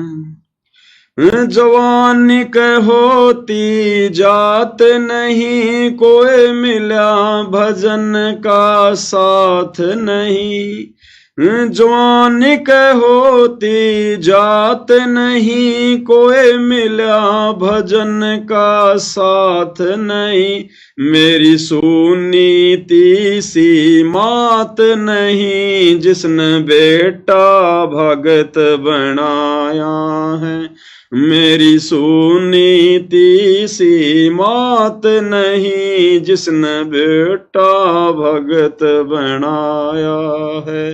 भक्ति की भिक्षा दे दीजो मीद कटोरा लाया है। सत कबीर दवारे थारे पर एक दास भिखारी आया है। भक्ति की भिक्षा दे दीजो मीद कटोरा लाया है। पांचों विकार सताते हैं मन चाहा नाच नचाते हैं। पांचों विकार सताते हैं मन चाहा नाच नचाते हैं। हे सायब ना बच पाते हैं माया ने जाल बिछाया है। हे सायब ना बच पाते हैं माया ने जाल बिछाया है। भक्ति की भिक्षा दे दीजो मीद कटोरा लाया है। सत कबीर दवारे थारे पर एक दास भिखारी आया है। भक्ति की भिक्षा दे दीजो मीद कटोरा गुरु रामपाल जैसा संत नहीं, मैं भगतों जैसा भगत नहीं। गुरु रामपाल जैसा संत नहीं, मैं भगतों जैसा भगत नहीं। मुझे दास को चाहिए जगत नहीं, एक तेरा ही शरणा चाहा है। मुझे दास को चाहिए जगत नहीं, एक तेरा ही शरणा चाहा है। भक्ति की भिक्षा दे दीजो, उम्मीद कटोरा लाया है। सत कबीर दवारे थारे पर, एक दास भिखारी आया है। भक्ति की भिक्षा दे दीजो, उम्मीद कटोरा लाया है। तो भाइयों और बहनों, बहुत बड़ी दया, बहुत बड़ी मेहर सारी सृष्टि के सृजनहार सतगुरु रामपाल जी परमेश्वर जी की। और भाइयों और बहनों, एक बहुत ही अच्छी बात, क्योंकि सात संगतियां परमात्मा ने इसीलिए कलयुग की बिचली पीढ़ी में शुरू करवाई हैं कि साध संगति से भेद जो पाया और सतगुरु रामपाल जी परमेश्वर जी ने सफल बनाया। यानी गुरुदेव भगवान के आशीर्वाद से सात संगतियां सफलता की ओर आगे बढ़ रही हैं। और सात संगति क्यों रखवाई परमात्मा ने? भक्ति मार्ग के गूढ़ रहस्यों की जानकारी के लिए। ना जाने परमात्मा किस भगत भाई बहन में प्रेरणा करके कौन सी बातें बुलवा दें, और ना जाने वो चोट किस भगत के लग जाए, उसका जीवन सफल हो जाए। इसीलिए परमेश्वर सात संगतियां रखवाते हैं। तो आज एक छोटी सी सात संगति थी। हम कुछ एक भगत भाई बहन वहां बैठे हुए थे, और उत्तर प्रदेश के बनारस से हमारी जो सुनीता बहन है वो भी आई हुई थी। तो बहन के मुख से परमात्मा ने एक शब्द निकलवाया कि भाई, जब हमें पता चल गया कि हमारे गुरुदेव भगवान कोई आम प्राणी नहीं है, आम संत नहीं है, ना कोई ये दुनिया भर के काल के द्वारा भेजे गए साधु संतों की तरह कोई सामान्य संत हैं। अरे गुरु गुरु तो बहुत हैं भाई, गांव गांव में गुरु बैठे, नगर नगर में गुरु बैठे, हर पंथ में गुरु हैं। और हम भी अपने गुरुजी को गुरुजी गुरुजी गुरुजी गुरुजी, तो फिर हम इनको गुरुजी गुरुजी कहेंगे तो गुरु ही मानते रहेंगे। इसलिए अब हमने अपने गुरुदेव भगवान को परमपिता परमेश्वर कहकर पुकारना है, परमात्मा जी कहकर पुकारना है, भगवान कहकर पुकारना है, परमेश्वर कहकर पुकारना है। जैसे हम बातें करते हैं ना कि भाई गुरुजी ने एक सत्संग में ऐसी बात कही है, तो अब हमने क्या बोलना चाहिए कि परमात्मा ने एक सत्संग में ऐसी बात कही है, परमेश्वर ने एक सत्संग में ऐसी बात कही है। अगर हम गुरु गुरु करते रहेंगे, गुरुजी करते रहेंगे, तो गुरुजी वाले भाव रहेंगे हमारे अंदर।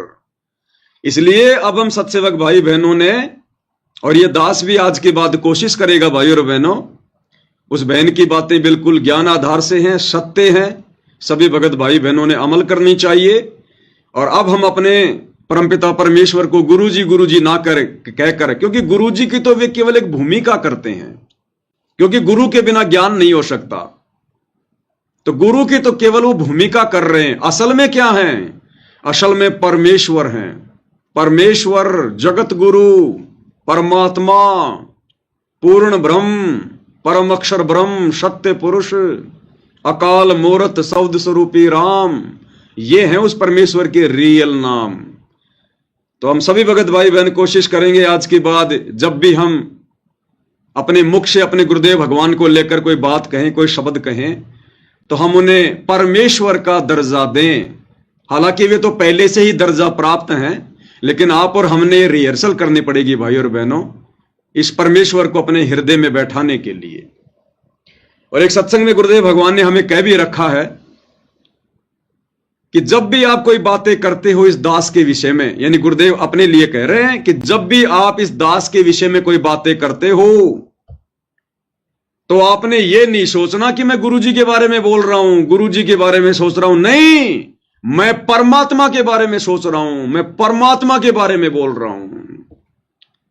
तो आज के बाद हम कोशिश करेंगे गुरु और गुरुजी शब्द को बहुत ही कम यूज करेंगे।